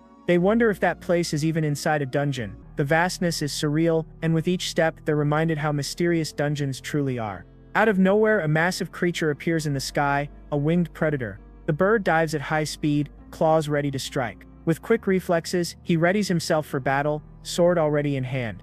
And with a precise slash, he deflects the attack. The creature then fires a barrage of razor-sharp feathers, an almost impossible attack to defend. He's surprised, noticing they didn't come directly at him. But when they hit the ground, the feathers glow with a bright light. And in the blink of an eye, they explode, sending Ash flying. They realize the creature uses magic, and the situation is more dangerous than they thought. The bird lets out a sharp cry, preparing for its next attack. Ash yells for Ulka to run, but a mysterious voice interrupts him. With a confident smile, a woman says this is their chance. And suddenly a group of hunters appears, ready for battle. The woman charges forward with incredible speed, her sword glowing with a purple aura. With a precise slash, she cuts through the monsters, clearing a path through the horde. And with a spinning attack, she wipes the area clean, displaying overwhelming power. Ash and Ulka are stunned, not understanding what's happening. The woman shouts for the group to keep advancing, and with amazing coordination, the hunters attack in perfect sync. The archer fires an energy arrow, opening the path for the assault. The white-haired warrior charges in with a spinning slash, her blade slicing the air. And the last hunter finishes the creature with a precise strike. Ash and Ulka are amazed, that group's strength is from another world. The woman then turns to him and says it's been a while. Ash recognizes her and thanks her for saving their lives once again. And suddenly the woman kisses him, leaving him completely speechless. Ulka is shocked, her eyes wide with jealousy and rage. With a smile, the woman says the pleasure is all hers and leaves him marked with her lipstick. Ulka jumps in front, shouting for her to stop that. She asks what the woman thinks she's doing and pushes her away from him. The blonde is furious at the whole scene. And with a look of disdain, she asks who the hell that woman is. The woman introduces herself with a smile, saying it's been quite some time since they last met.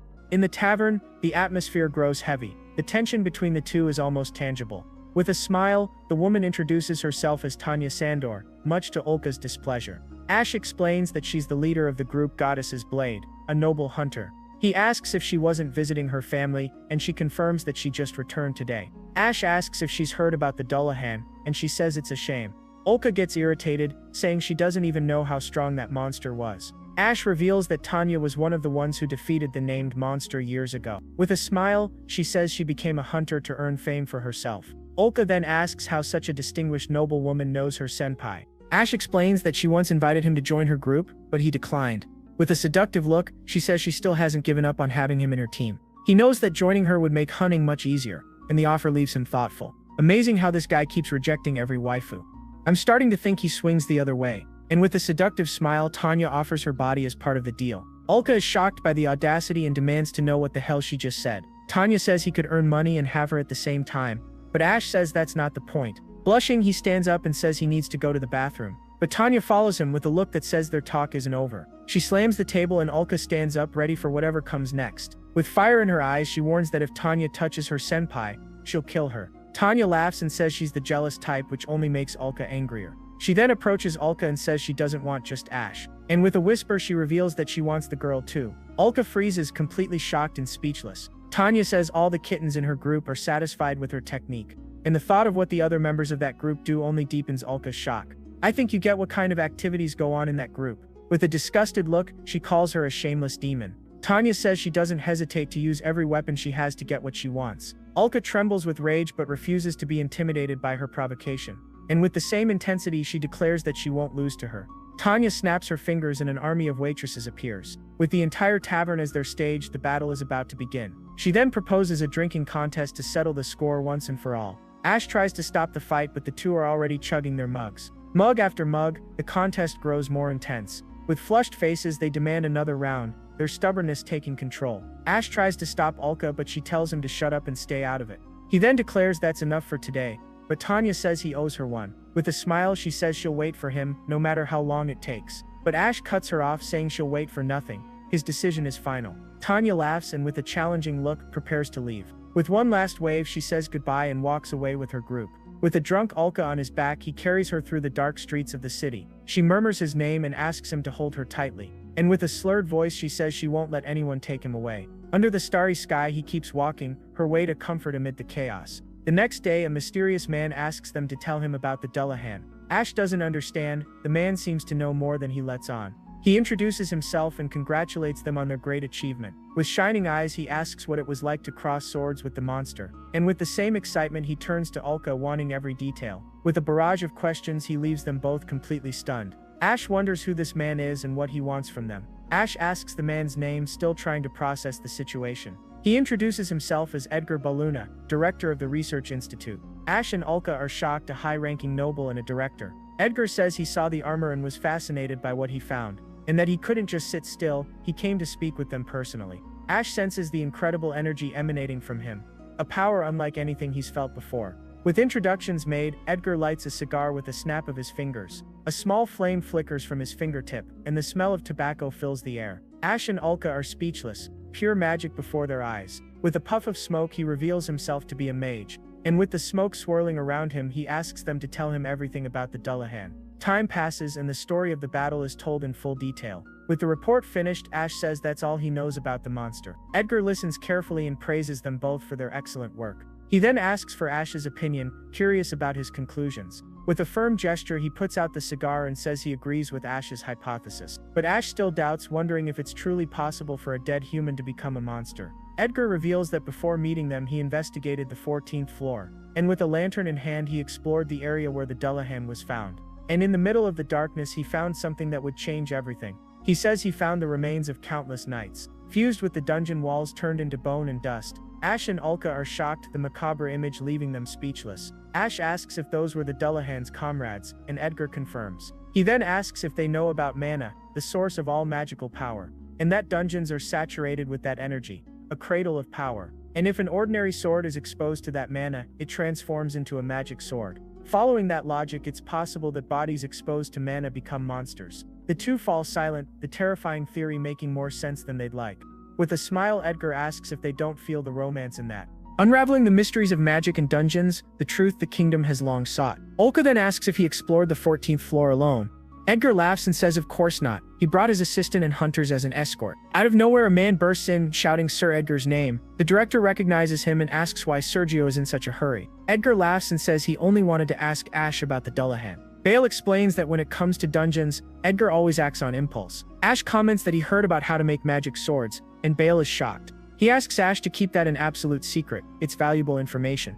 Edgar then says he's heard interesting things and that they should move forward with the matter. Bale invites them to come to the association the next day to settle a few things. Ash and Ulka don't understand, but curiosity gets the better of them. The next day, the association tower gleams under the morning sun. They arrive and find May waiting for them with a smile on her face. Ash asks if Bale has arrived yet, the air of mystery making him anxious. Suddenly, an imposing figure radiating brilliance enters the room. Kyle, the leader of the Golden Knight, apologizes for the intrusion with an arrogant smile. And right after him, Large Talon, the leader of the Muscle Squad, also appears. And to complete the trio, Tanya, the leader of the Goddess's Blade, makes her striking entrance. Ash asks if Bale called all of them, and the leaders nod in agreement. Tanya concludes that if all the elite groups are here, things must be serious. Her presence still keeps Ulka's nerves on edge. Edgar arrives with a cheerful good morning, saying it seems everyone's here. Kyle asks what the plan is, gathering all the strongest hunters in the city. Edgar unfolds a map and explains that named monsters have been appearing more frequently.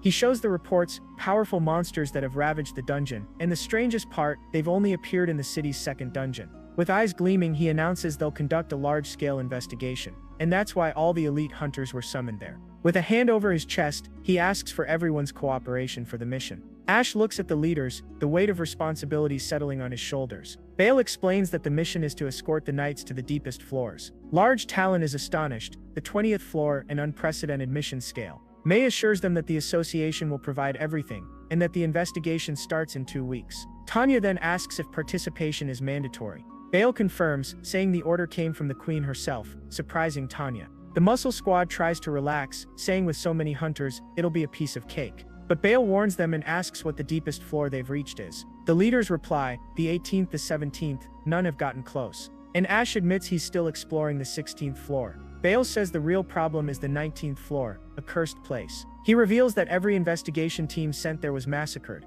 Tanya is shocked and asks if even knights with magic armaments didn't survive. And Bale confirms, a monster beyond anything they've ever seen awaits. The Lizard King, a legendary creature haunting the dungeon's depths. In a moment of peace, Ash and Olka enjoy an afternoon coffee. With a smile, she offers him a strawberry, asking him to open his mouth. He feels embarrassed, but her affection completely disarms him. Blushing, he opens his mouth, and she feeds him with a smile. And in that small gesture, the tension of battle gives way to pure sweetness. With a red face, he says the cake is great, and she beams with joy. Out of nowhere, the sound of horses catches his attention. They see a caravan of knights passing through the street. Ash notices they're bringing the equipment for the investigation. Olka worries whether everything will go well, but Ash reassures her. He comments that they've already saved up a good amount of money, and she asks what he'll do with it. After paying the bills, he says he wants to buy something. With a smile, he reveals that he wants to buy a big house with a backyard. Olka loves the idea, already imagining space for weapons and equipment. But he says that's not all. She'll also want a room just for herself. The idea catches her off guard, a room just for her. And her imagination drifts far away, a love nest for the two of them. He asks if she didn't like the idea, and she denies it with a trembling voice. With her heart racing, she says she's very, very happy. And with excitement, she says that's one more reason to finish the investigation quickly. On the day of the mission, the city is in turmoil, everyone preparing for the worst. One of the hunters points out and draws attention to a group approaching. It's Tanya's group, the Goddess's Blade, the only one that has ever reached the 19th floor. And right behind them comes Kyle's group, the Golden Knight, with their imposing presence. And to complete the lineup, the Muscle Squad, Talon and Large, with their steel-like bodies. And last but not least, the newest and most promising group, the Jaina Squadron, led by the fearless Olka. And beside her, Ash, the legendary Dullahan Slayer. The hunters feel safe. With so many elite groups gathered, nothing can go wrong. But one of the knights grumbles, saying they weren't enough and needed help. The provocation doesn't go unnoticed, and the tension between the groups rises. The Muscle Squad gets irritated, saying that's not something to let slide. Ash tries to calm things down, but the fight is already inevitable. Large Talon mocks, asking what they were doing while the Dullahan was on the loose. Ash tries to intervene, but the knight continues, calling the Dullahan a fake knight. He says it was pure luck, and that the knights alone could have handled it. The provocation is the last straw, and Large Talon challenges him to a fight.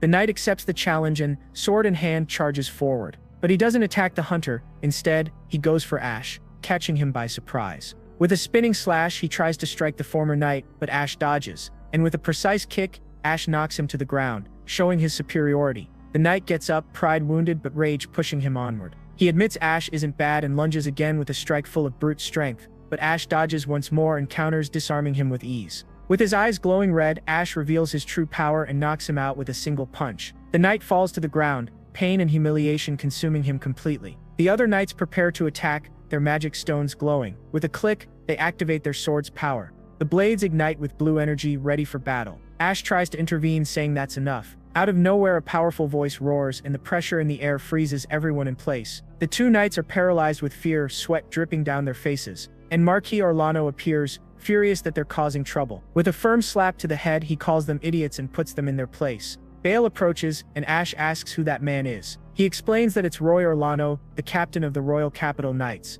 the strongest knight in the kingdom, one of the legendary 10 swords. The Muscle Squad is awestruck by the captain's presence. The Marquis apologizes for his men's behavior, saying they're young and hot-headed. He then says the investigation is the Queen's wish and asks for their cooperation. The hunters agree, their admiration for the captain overcoming any resentment. With a pat on the shoulder, he praises Ash's skills. And with steady steps he enters the dungeon, his presence inspiring everyone. Ash is impressed, that man is the very image of a true knight. And with a battle cry, Bale orders everyone to advance for the mission. On the 14th floor, the team moves forward cautiously. Hunters and knights move in perfect sync, ready for any danger. Ash notices that they're at the rear, far from the front line. With so many knights and magic weapons, they should reach the 16th floor without issue. But suddenly a familiar voice shouts, calling for Ash and Ulka. They turn around, the voice echoing through the dark cavern. Edgar appears, running, shouting that the situation is a major problem. Ash asks what happened, the urgency in the director's voice putting him on edge. They follow after him, a growing sense of dread setting in. Edgar leads them to the wall where the knight's remains had been. He shows them the smooth wall, saying that where there had been bones, now there's only stone. Ulka asks if that's really the place, but Edgar confirms without hesitation. Ash doesn't understand, and Edgar says there's only one explanation. With a gleam in his eyes, he reveals that the dungeon is constantly changing. Ash is shocked. The idea of moving walls seems impossible. With a smile, Edgar says dungeons are fascinating, full of mysteries, and with the mission underway, they continue the exploration. But along the way, a surprise attack catches them off guard. A flock of monstrous birds swoops in, the sky filling with predators. Kyle shouts to protect the non-combatants. The battle for survival has begun. The creature fires another barrage, but this time they're ready. The Muscle Squad is horrified by the monster's disgusting magic. Ulka says it's the perfect chance to test their strategy, and Ash agrees. With a battle cry, she fires a concentrated energy arrow. The shot stuns the creature, leaving it vulnerable for a moment. With eyes burning red with fury, Ash charges for the finishing blow. And with a spinning slash, he cuts the monster down, ending the battle. The hunters cheer, praising the duo's teamwork. Ulka smiles, happy that their plan worked and their coordination was flawless. Ash prepares for the next challenge and tells them to keep up the pace. And with the battle over, they all congratulate each other on a job well done. Bale thanks them and says Ash saved their lives once again. The Marquis approaches and asks the names of the two heroes. With a smile, they introduce themselves. Ash and Ulrika, the Janus Squadron. With a nod, he praises their movements and says he'll remember them. With the Marquis walking away, the tension in the air finally dissipates. Bale comments that the captain liked them and that he doesn't judge by class or birth. And with a smile, he realizes that calling the two of them for the mission was the right decision. With the path clear, they prepare to move on to the next floor. And with a shout of command, Bale leads them to the 17th floor. Ash says it's their first time there, and Ulka agrees with a smile. Tanya warns them to stay alert and says it in a very serious tone. She explains that the monsters on that floor are on another level. On the 17th floor, the scenery changes to a dark swamp. Ash notices it's a bottomless bog, and Tanya warns them to be careful. Ulka moves forward cautiously, bow in hand, and senses sharp. Out of nowhere, strange bubbles rise from the water and the tension grows. And from the depths, a giant crocodile emerges with savage fury. Ash prepares for battle, knowing that's the floor's monster. With a sword strike, he attacks the creature, but the blade doesn't pierce it. He's shocked. The monster's skin is as hard as steel. Lizardmen, fearsome creatures with impenetrable scales. Tanya explains that their scales are like steel and brute force won't work. With a sharp screech, the monster calls for reinforcements. And in the blink of an eye, dozens of lizardmen rise from the water. Ash realizes the monster is summoning more of them, and despair starts to creep in. Bale then orders the magic archers to prepare for attack. With a command, he tells them to fire everything they've got. A rain of energy arrows falls over the monsters, lighting up the darkness, but even the magic bows can't pierce the creature's defenses. The horde advances, and the numerical disadvantage throws the knights into panic. One of them starts cursing the monster, thinking that'll do any good. A lizardman lunges at the arrogant knight, ready to finish him. With a precise strike, the creature hits his shoulder, blood spraying. The knight screams in pain, the wound leaving him vulnerable. The monster grabs his arm, ready to drag him into the water. With his sword stuck in the ground, he tries to hold on, but the creature's strength is too much. Ash yells for him to hang on and rushes in to help. Tanya shouts that the weak spot is the throat, and he gets the message. With his aim locked on the target, he prepares for the final strike. And with a precise attack, he hits the monster's throat, the blade piercing its flesh. The lizardman falls into the water, life fading from its body. Ash helps the knight to his feet and asks if he's all right. He carries him to a safe spot and orders immediate treatment. The knight apologizes, saying he didn't know hunters were that strong. With a pat on the head, Ash says it's time for the counterattack. And with the leaders at the front, the true battle finally begins. Ash was fighting against those lizard-like monsters. The battle was far from easy. When a massive creature suddenly appeared behind him, he grabbed the beast's jaws and complained that its hardened scales felt tougher than steel. At that moment, the old man ordered everyone to fall back, and the protagonist nervously turned around to see what was happening. From a distance, the old man began preparing an electric spell. He then unleashed the attack. A huge lightning blast struck the giant lizard, electrocuting every nearby creature as well. Ash was amazed by the display. While Ulka stood there speechless, clutching his hand, the old man explained that the spell was incredibly powerful, but it consumed mana at an extreme rate. The captain of the expedition warned him not to waste his mana so recklessly. Still, the old man claimed he could cast the spell a few more times while exploring deeper into the dungeon. Eventually, they discovered the gate leading to the 18th floor. Their goal was to descend as far as possible to uncover the dungeon's secrets. Bale suggested allowing the researchers and porters to rest for a while. It was a smart decision since many of them had been injured in the previous fight. However, the old man insisted that the elite squad needed to continue toward the next floor. The protagonist then stepped forward and announced that he would go down as well. Since the journey was dangerous and both the Janio squad and the Goddess Sword squad were considered the strongest groups, Bale insisted they all proceed together. One of Ash's companions even placed a hand on his shoulder and explained that the recommendation came directly from Senor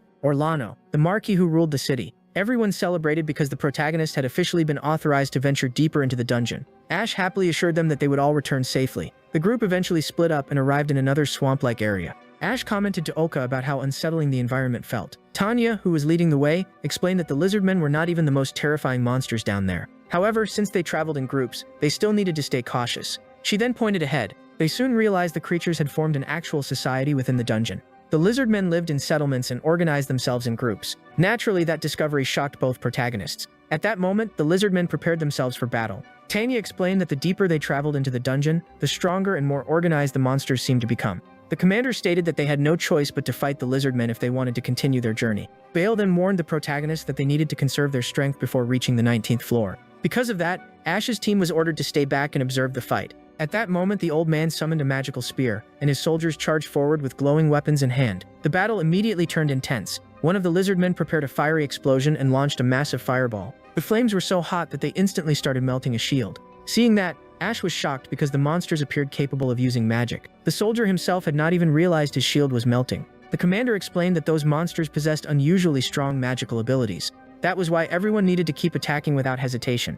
The old man even promised to join the fight personally. He stepped forward just as 3 lizardmen leaped toward him. That was when he revealed his true strength. With a single swing of his sword, he sliced through all 3 monsters, while even more creatures rushed at him. The commander proved himself to be incredibly powerful, eliminating 2 additional monsters with his magical blade. Both Ash and Ulka were left stunned by his skill. Tanya explained that he was the strongest commander in the royal guard. There was a reason he carried the title of one of the kingdom's 10 swords. Ash realized he was falling behind compared to the rest of the group. Meanwhile, Bale organized another wave of attacks, and they continued wiping out more lizardmen. Still, Ash refused to remain on the sidelines. He jumped directly into the battle. Bale angrily told him not to waste his energy, but the hero insisted he could not just stand there watching. From a distance, Ulka also began firing her arrows. Soon after, Tanya's group joined the fight as well. Bale laughed and commented that those hunters were truly something else, as everyone fought side by side. Raising his sword, the commander declared that victory was near, and within minutes they had eliminated every monster on that floor. However, something caught Ash's attention. He approached the creature's corpse and started examining it closely. Ulka also walked over, curious about what he had found. Ash thought it was strange because the monster's blood was red, while every other monster they had encountered until then had purple blood. The old man, who was one of the researchers, revealed that he had noticed the same thing earlier. He explained that monsters normally had purple blood because it contained toxins. After a few hours, the bodies of most defeated monsters would eventually evaporate. However, some of those lizardmen not only had red blood, but their bodies also failed to disappear, which was why they had taken samples back to the surface for research.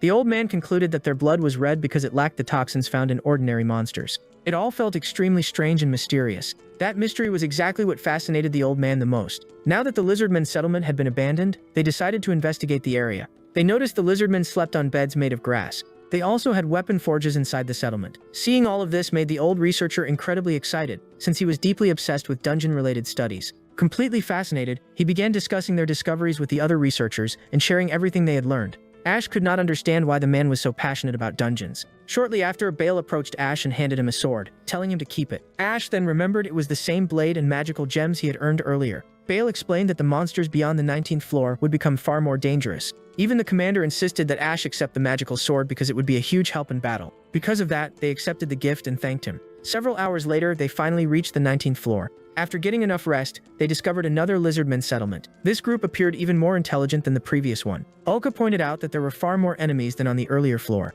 The creatures suddenly turned around as if they had received an order. That was when everyone noticed they were staring toward a suspended structure. From inside it, a massive red-colored lizardman emerged. It was the Lizard King. The creature let out a deafening roar, causing the soldiers below to tremble in fear as they compared it to a dragon. Ash immediately realized this was the legendary creature they had come to hunt. Just by sensing the monster's aura, he understood how powerful it was. Ulka caught her beloved staring at the creature, and commented that he looked excited again. Ash slapped his own face and reminded himself not to get carried away like before, since that recklessness could put him in danger. Meanwhile, the dragon-like lizard man prepared for battle. The monster charged directly toward the soldiers. Raising its weapon, it slammed it into the ground and unleashed a massive explosion. The soldiers were blown backward, but they refused to give up. However, when they attempted to strike back, the monster's scales felt as hard as steel. Some of them even admitted there was no way they could cut through skin that durable. And the creature swung its weapon, killing the soldiers in front of it. The other lizardmen also advanced, slaughtering the armored troops one after another. Bale angrily cursed those lizardmen. Although, logically speaking, the real invaders were the humans, since they were the ones entering the monster's territory. The commander, however, had no interest in debating that. He launched himself forward at incredible speed. He charged directly toward the Lizard King. The monster swung its massive cleaver downward, but the commander blocked it, using his magical sword. The weapon was unbelievably heavy, and the commander struggled to withstand the force, but he activated his sword's magic and blasted the creature backward. Even so, the Lizard King proved incredibly durable. The commander then declared that he would use his strongest technique. Meanwhile, Ash and Ulka found themselves surrounded by lizardmen. No matter how many enemies they defeated, more kept appearing. Ash glanced around desperately, searching for an opening. He then shouted for Ulka to cover him while he charged forward with full force. At that moment, the lizardmen began preparing their fire magic again. Knowing how dangerous those flames were, Ash dodged every attack and closed the distance before decapitating the monsters.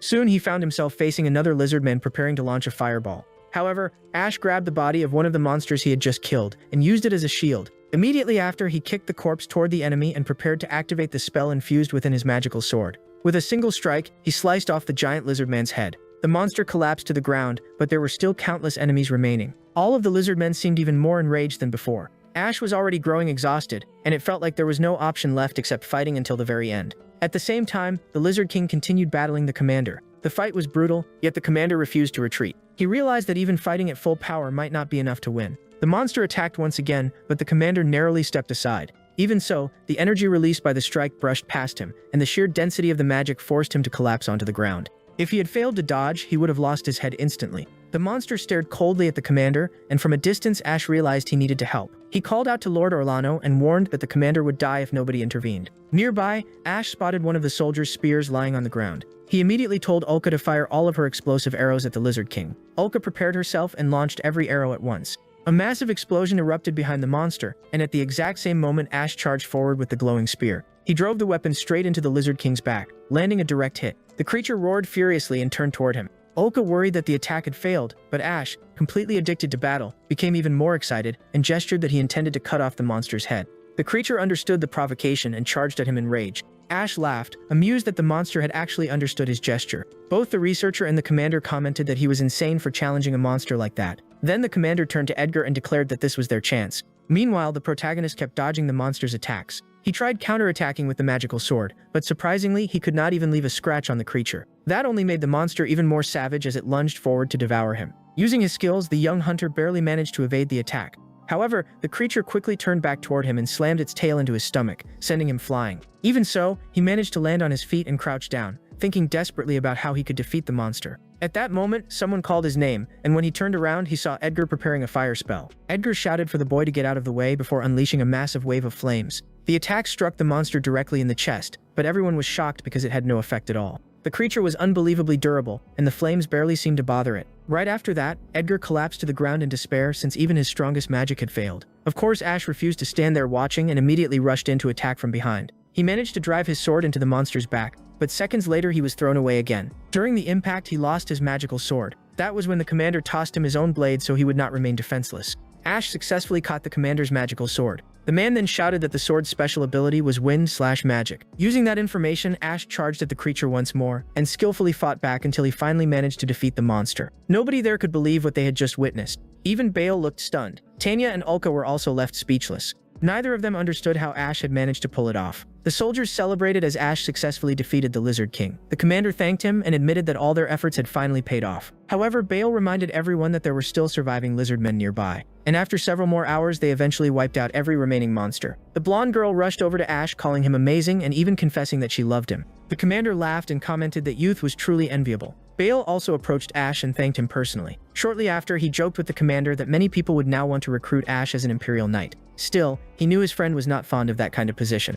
The commander then declared that he wanted to bring Ash into the Orlano family and recruit him into the Order of Knights. Bale asked if he was really willing to go that far just because of Ash. The old man understood the balance between the guilds in each city, so he had no intention of forcing Ash into anything. Even so, he believed someone as talented as Ash would be wasted if he never joined the Knights. At that moment, one of the researchers called for Lord Edgar, and they headed toward the lizardmen's house where they discovered several eggs. The sight completely shocked them. They immediately realized that this was how the monsters reproduced. That discovery stunned everyone because, according to previous theories, monsters simply appeared naturally inside the dungeon. Learning that monsters actually laid eggs was considered a revolutionary finding. The commander ordered the support soldiers to focus on treating the wounded. At that moment, Ash approached and returned the commander's sword. He admitted the weapon was incredibly powerful and had saved his life. The commander praised Ash's swordsmanship and said he had fought magnificently. He even confessed that after taking that direct hit from the Lizard King, he could no longer wield his own sword properly. Even if the weapon had failed him, it had served Ash perfectly. The two of them eventually sat down, and the commander offered him a drink to restore his energy. As they talked, the commander mentioned hearing rumors that Ash disliked nobles, which made sense considering his past trauma. Because of that, the Lord offered to arrange a marriage between Ash and a noble woman so he could rise in status, then asked whether he would accept such an opportunity. With a serious expression, he asked Ash if he wanted to become a noble or if he preferred to live and die as a hunter. Caught off guard, Ash thanked him sincerely for the offer. However, there was already a girl he truly loved. For that reason, he could not accept the marriage proposal. Ash explained that his heart already belonged to someone else, but the commander shamelessly pointed out that polygamy was allowed in the kingdom. Even so, the protagonist stated that he wanted to avoid another loveless marriage, because he had already suffered through that once before. The commander kept insisting for a while, but Ash replied that he preferred living by the sword and was perfectly satisfied being a hunter. At that point, the commander realized Ash would never change his mind. He admitted that he understood very well that the boy disliked political matters, so he decided to gift him a dagger engraved with his family's crest. That dagger would serve as proof that Ash had the protection of House Orlano. It was also his way of thanking Ash for everything he had done during the expedition.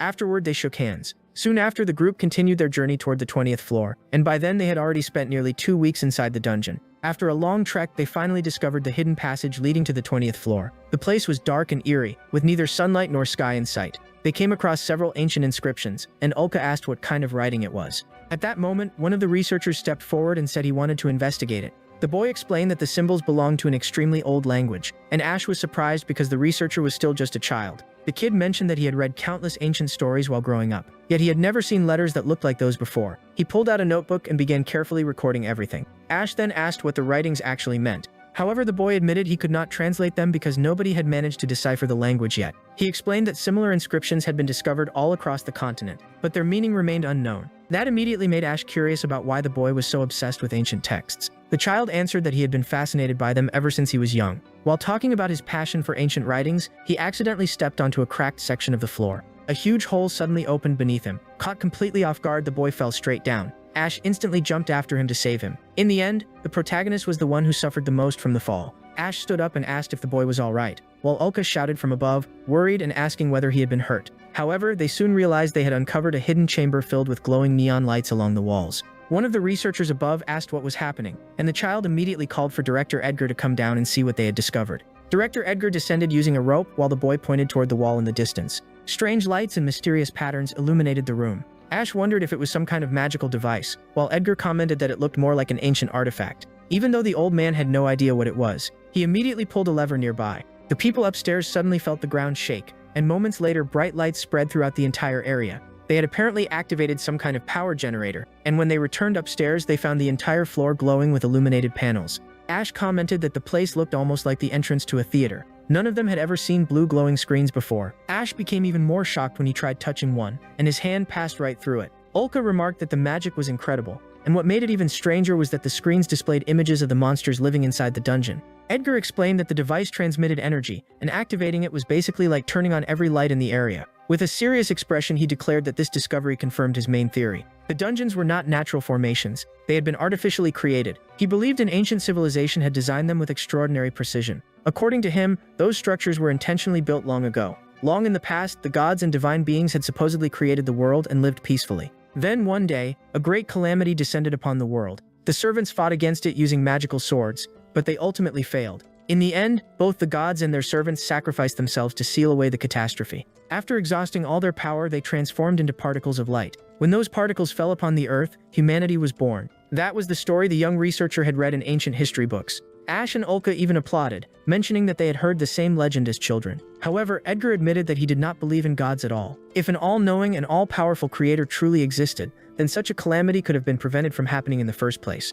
Because of that, the old man claimed the story was nothing more than a fabrication created by the Divine Church. Ash admitted he had never thought about it that way before. The Divine Church was the dominant religion based in the northern Holy Kingdom of Arlon. Ash commented that many of their teachings sounded very convincing. Edgar argued that the church created those beliefs simply to control people. Ulka pointed out that magical swords still existed, just like in the legends. But the researcher insisted those were not magical swords at all, only remnants of ancient technology. There was no doubt that an advanced civilization had existed thousands of years ago, but according to him, they were not gods. In other words, Edgar believed those ancient beings were merely humans, just like them. Hearing that left both Ash and Ulka completely stunned because they had never considered such an idea before. The old man laughed awkwardly and admitted that it was still only a personal theory for now. While they continued discussing the subject, some of the soldiers warned him not to spread dangerous information like that. However, Ash and Ulka replied that they did not mind hearing those theories because they actually found them interesting. The old man decided not to reveal his ultimate theory yet, and shifted the conversation back to the dungeon itself. According to his research, the dungeon was nothing more than a facility built by ancient humans.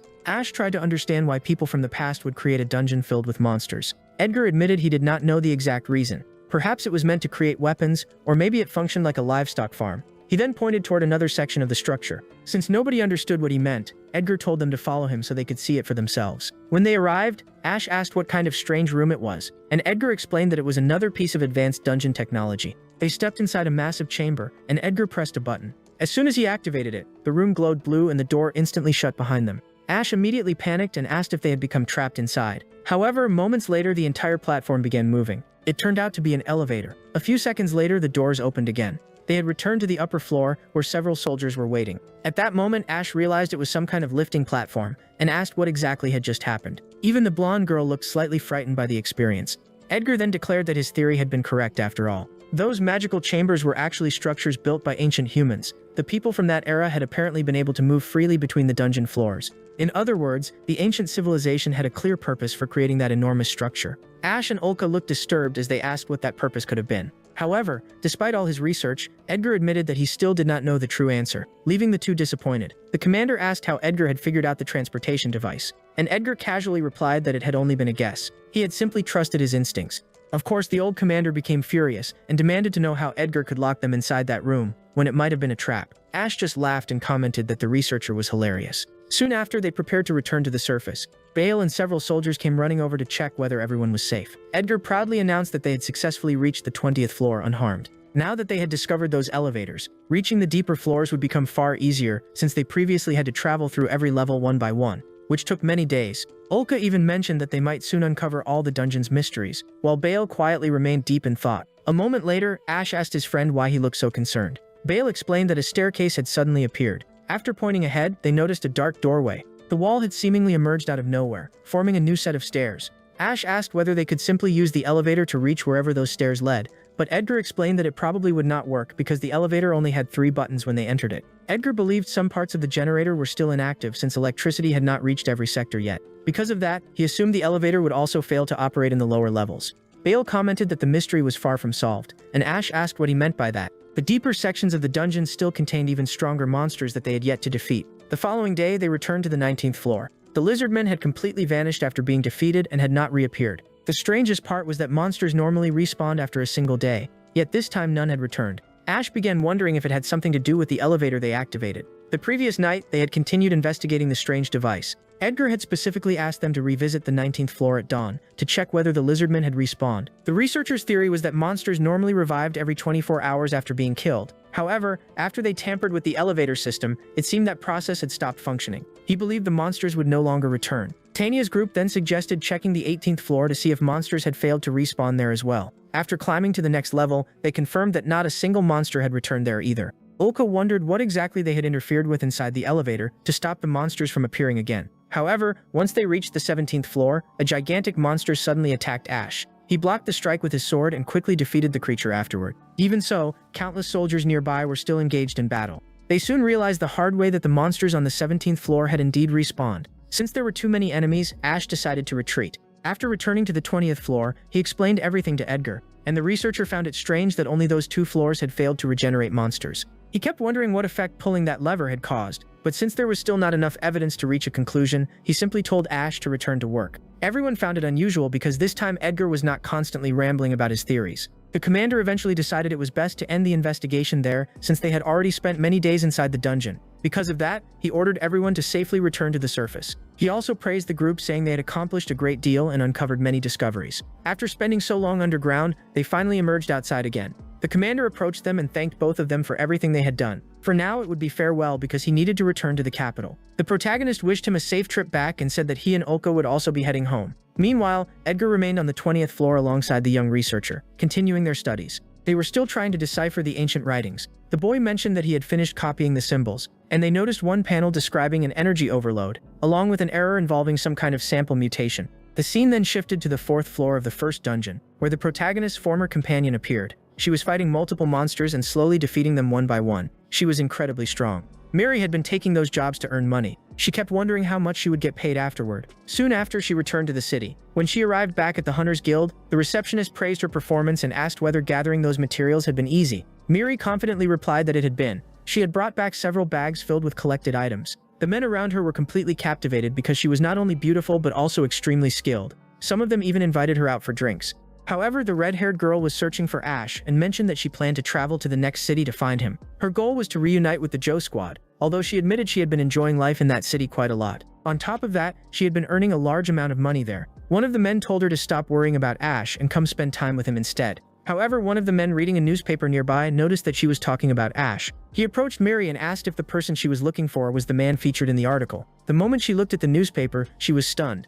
Ash and Ulka had apparently been recognized as legendary heroes. Miri immediately became furious, claiming that Ulka had deceived her. Annoyed, she could not understand how Ash had become a hero just for clearing the city's second dungeon. But after reading that he had defeated a legendary monster, she angrily tore the newspaper apart out of jealousy. The man sadly complained because she had just destroyed the paper he bought. At that point, Miri became determined to travel to the second city, defeat the dungeon monsters there, and reunite with the squad. The guild receptionist even reminded her that they still needed her help, but the red-haired girl had already made up her mind. However, the blonde receptionist pointed out that Miri had signed a contract and needed to finish clearing the dungeon before leaving. The men around her became discouraged because she was considering abandoning the city. Soon, everyone started begging her not to leave since she was their strongest hunter. If Miri left, they would not be able to complete the missions they were assigned. Because of that, Miri agreed to help them a little longer. She then headed toward the 5th floor of the first dungeon. After arriving there, she noticed strange glowing lights and immediately rushed toward them, believing an enemy was nearby. However, when she got closer, she found a small boy who resembled the young researcher from the second dungeon. The moment she realized he was just a child, she declared that she needed to eliminate the monsters surrounding him. The boy was trembling in fear. Miri shouted for him to calm down. The enemies were bizarre insect-like monsters made of metal. The boy desperately tried to cast a protective spell and ended up firing lightning at the creatures. Miri quickly realized the child was a mage. Unfortunately, his spell was not very effective. Seeing that he was in danger, she decided she needed a strategy to reach him since countless monsters stood in her way. The boy began begging for help. Miri prepared her trident and hurled it forward with full force. The weapon pierced one of the monsters, and as she dashed past it, she pulled the trident free and continued attacking. Swinging her weapon with precision, she cut through monster after monster while the boy stared in shock at the confident woman who had suddenly appeared. Miri ordered him to stay right behind her. She continued battling the creatures and gradually defeated them one by one. With his cheeks turning red, the boy kept saying how incredible she was. Miri then charged toward the final monster and killed it effortlessly. In the end, she completely cleared every creature from that corridor. Afterward, she walked over and asked if he was alright. The boy gritted his teeth before thanking her shyly, once again calling her amazing. The scene then shifted to the Hunters Association in the second dungeon city. Miri wanted to know why the boy had been wandering around there alone. According to him, he had recently become a hunter. He explained that he no longer wanted to spend his life obeying his family's wishes. His older brother was a respected researcher who worked for the royal city. Since his brother was always busy with work, he could not take over as head of the family, which meant the responsibility would fall onto him instead. On top of that, his family planned to force him into marriage with a much older woman. Miri immediately understood how serious his situation was. She asked how someone so young could already be getting married, and questioned his age. The boy revealed that he was 16, which shocked her because he looked much younger. According to him, learning magic had caused a side effect that prevented his appearance from changing. So basically, he was 16 years old and about to marry an older wealthy woman who enjoyed taking advantage of men. At that point, he slammed his hand on the table and declared that someone needed to save him because he refused to live like that. Miri finally understood everything. The boy had run away from home and become a hunter solely to escape that marriage. He admitted that was exactly the reason and explained that he now needed to earn his own money to survive independently. However, Miri pointed out that he could not enter a dungeon alone without proper armor. With tears in his eyes, he confessed that he did not have enough money to buy any equipment. Miri immediately flicked his forehead and scolded him, saying dungeons were extremely dangerous and he should not risk his life so recklessly. She even called him a child and told him to go back home to his parents. However, the boy shouted that he refused to return and suddenly grabbed Miri's hand. He begged her to help him become a hunter as strong as she was. The boy also admitted that he had grown very fond of her, which caused Miri's cheeks to turn bright red. He explained that he wanted to learn the skilled techniques she used to defeat the monsters. He even suggested forming a party together, leaving Miri completely embarrassed. Flustered, she told him not to say things like that so loudly, but he continued holding her hands while desperately begging her to teach him how to become a real hunter. She even made a disgusted face and declared that she would never help him. Still, she could never refuse someone asking for help because she was too kind-hearted. In the end, she agreed to teach him only the basics. The boy immediately celebrated, saying he finally had a master. First, they introduced themselves, and she revealed her name was Miri. The boy then introduced himself as Ren. At that moment, Miri realized she had taken on another responsibility, and would be delayed even longer before meeting Ash again. That meant Ash and Ulka would have to wait for her a little more. Meanwhile, Ash returned to the second dungeon and headed for the 17th floor. He waited for the monster to emerge from the water while gripping his sword and telling it to come out already. The lizard man poked its head out before suddenly leaping toward him. Ash ordered Ulka to fire, and she landed an arrow directly inside the monster's mouth. Several more lizard men crawled out of the swamp and rushed toward Ash, but he dodged their attacks before skewering one of them with his blade. Ulka shouted for him to be careful while he continued cutting down the other monsters. The two of them were handling the fight extremely well. Sometime later, they finally defeated every enemy. A month after that large-scale investigation, they had returned to their normal lives as hunters. The pair soon noticed another battle happening nearby. Edgar had become extremely famous because of the investigation they carried out the previous month.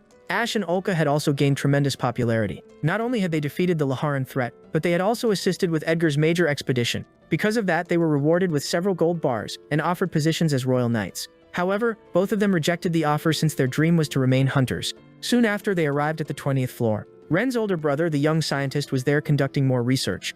Ash handed over a report explaining that the monsters on the 18th and 19th floors still had not respawned. They needed to understand why some monsters returned while others did not. Afterward, they gathered around the control panel and continued trying to decipher the messages appearing on it. Ulka asked the young researcher whether he was afraid of staying there all the time, but he answered that the knights protecting him made him feel safe. The boy even believed the investigation of the 20th floor would be completed soon. Once the reports were delivered, Ash and Ulka said their goodbyes. They decided to return to the surface using the elevator and commented on how valuable discovering it had been. Now they could travel back much faster than before. Eventually, they reached the surface. It became obvious that Ash had grown incredibly popular. People everywhere greeted them, and even an old woman commented on how romantic the pair looked together. When they arrived at the guild, Ulka mentioned that they had become major celebrities. The receptionist welcomed Ash and Ulka back, and as Ash explained that he had brought lizardmen materials, someone suddenly interrupted him and told him not to get arrogant. It was a group of troublemakers jealous of Ash's fame, and they even mocked Ulka by claiming she only favored nobles. Ulka instantly became furious and threatened to deal with them herself, but Ash stopped her. He understood that those men were simply jealous because he and Ulka had received special treatment.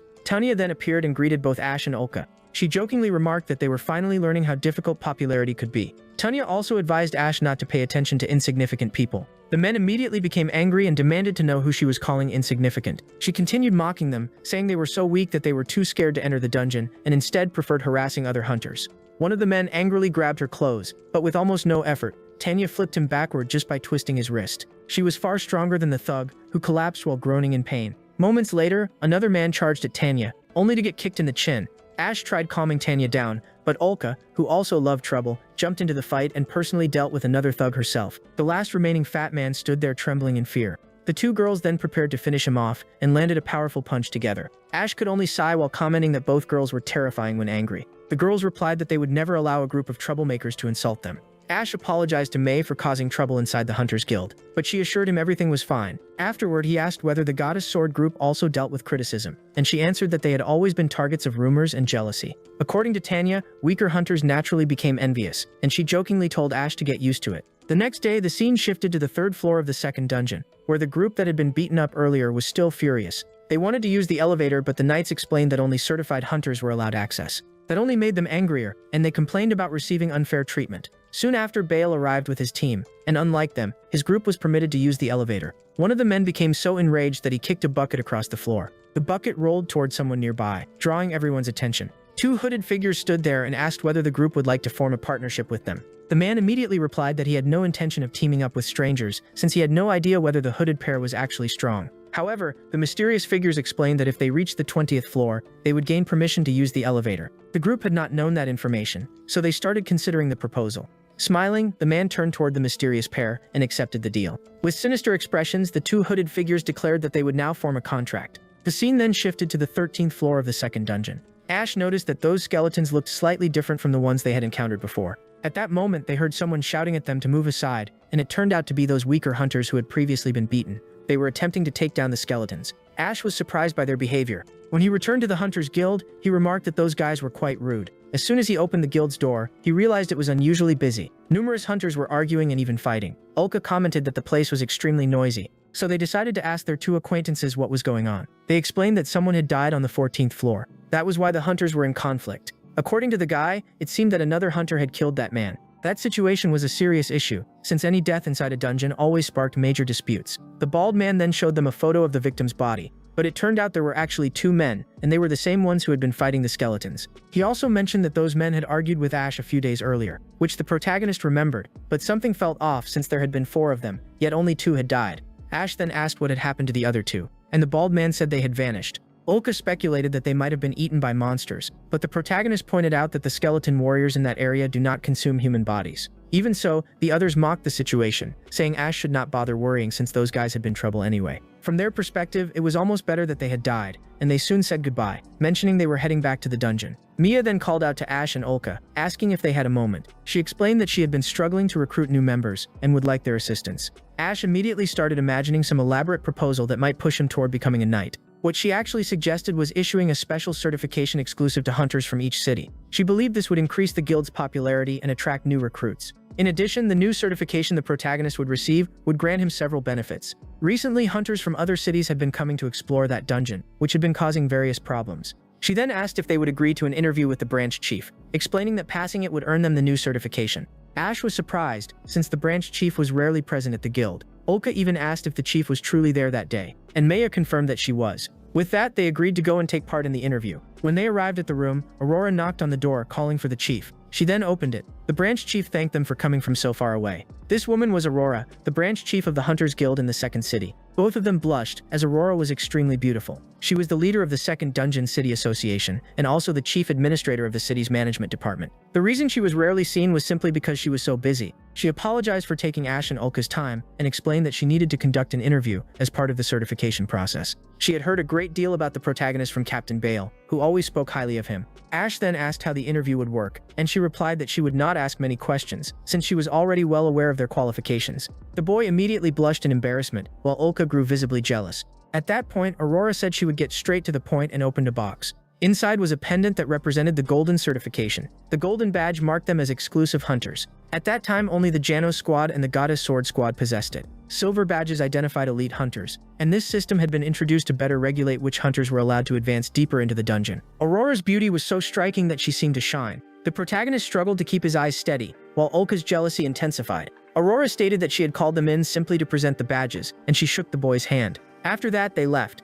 Ulka tightly grabbed Ash's arm and asked if he thought Aurora was beautiful. He noticed how jealous she was and said he was more attracted to cute girls, specifically mentioning that he especially liked girls like her. That was enough to make her blush bright red. Soon after, they left together, and the girl was clearly smitten. A few days later, they returned to the dungeon and reached the 16th floor. Ulka fired arrows rapidly, easily taking down flying monsters. The protagonist even noted that when it came to aerial enemies, she had a clear advantage and performed far better than he did. Afterward, they went to check whether the monsters had dropped any items. They needed to collect materials from certain monsters to deliver to the guild. Ulka mentioned that recently, many hunters from other cities who came to explore that dungeon had been disappearing. He suggested that perhaps a powerful monster had invaded different areas and was eliminating those people. However, he suggested that the situation might simply be due to those hunters' recklessness, as they were likely too weak and trying to take on stronger monsters. At that moment, he was startled when he noticed 4 hunters lying on the ground. The 2 of them rushed over immediately. Ulka realized they were no longer breathing. They were the same group members who had caused trouble for them a few days earlier. They were lying far from the other 2 who had been killed,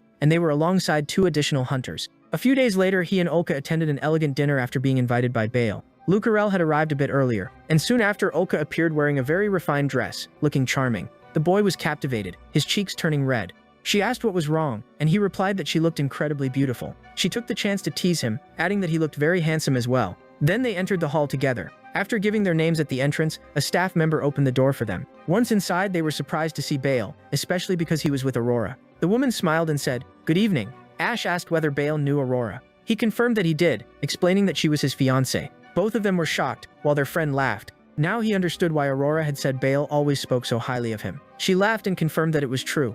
Bale praised Ash so much that it sometimes even made her feel a bit jealous, and everyone laughed together. Then Aurora shared that she had grown up in an orphanage in the city and had started working in administrative roles at a very young age. Ash asked how she had managed to rise so quickly and reach the top of her division. Bale explained that his fiancée often worked with nobles, who quickly recognized her talent. He had also worked alongside her, eventually falling in love and asking her out. Ulka commented to Ash that the two of them suited each other well and made a great couple. Then the blonde asked Aurora whether she handled those troublesome hunters at the guild effectively. She replied that managing some hunters was quite difficult, especially those who came from other cities. Ash then mentioned that he had found 2 of the missing hunters and explained that they had been with 2 others from another city, making those sudden dungeon deaths seem very suspicious. Bale began forming theories about why people were dying inside the dungeon. He even stated that he would increase the number of knights stationed there to improve safety for the hunters. Afterward they left, and Ash continued talking with Bale. The protagonist had asked for recommendations for jewelers, and Bale mentioned a shop that sold exactly what he needed. They spoke quietly in the back, and Bale even asked whether he had gotten Ulka's measurements. Ulka grew jealous, saying her boyfriend always ended up talking with Bale whenever they were together. Aurora then invited the blonde to go out with her sometime for dinner, just the 2 of them without the boys. The next day they returned to the dungeon, and the protagonist said he would try descending on foot instead of using the elevator.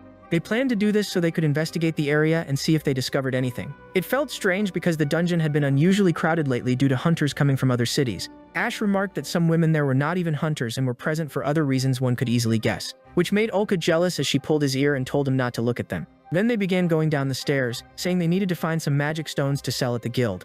After some time they reached the 9th floor and greeted a group of hunters. The atmosphere seemed friendly, which made it hard to believe so many people had been dying under mysterious circumstances. When they reached the 16th floor, they found an injured man. They ran over to him, noticing a large wound on his chest. However, it did not appear that this injury had caused his death.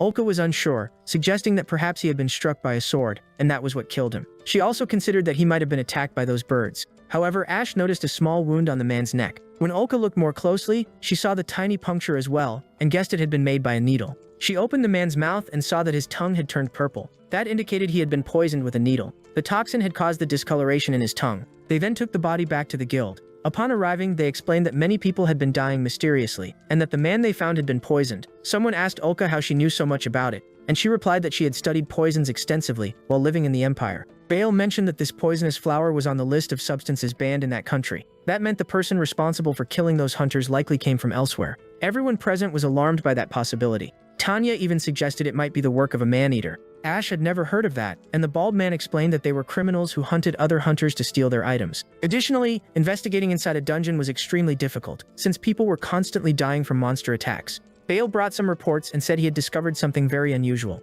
Many of the people found dead had not had their equipment stolen. That suggested the deaths might not be caused solely by man-eaters.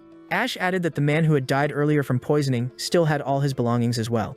Mia grew concerned and asked whether the dungeon should be shut down, but Bale said that was unnecessary. He suggested it might simply be a killer who took pleasure in murdering and had chosen the dungeon as the setting. Because of that, he was determined to send knights inside to capture the criminal. However, many knights were already stationed on the 20th floor due to ongoing investigations, so it would be difficult to mobilize more forces. For that reason, he said he would need Ash's assistance. He spoke with clear determination. The protagonist replied that he had no reason to refuse. The other squads also agreed to support the mission, and Bale thanked everyone for their cooperation. The blonde man then asked what they should do if they encountered this man-eater. Bale answered that they should try to capture him, but if that was not possible, they were authorized to eliminate him. Hearing that made them realize how critical the mission was.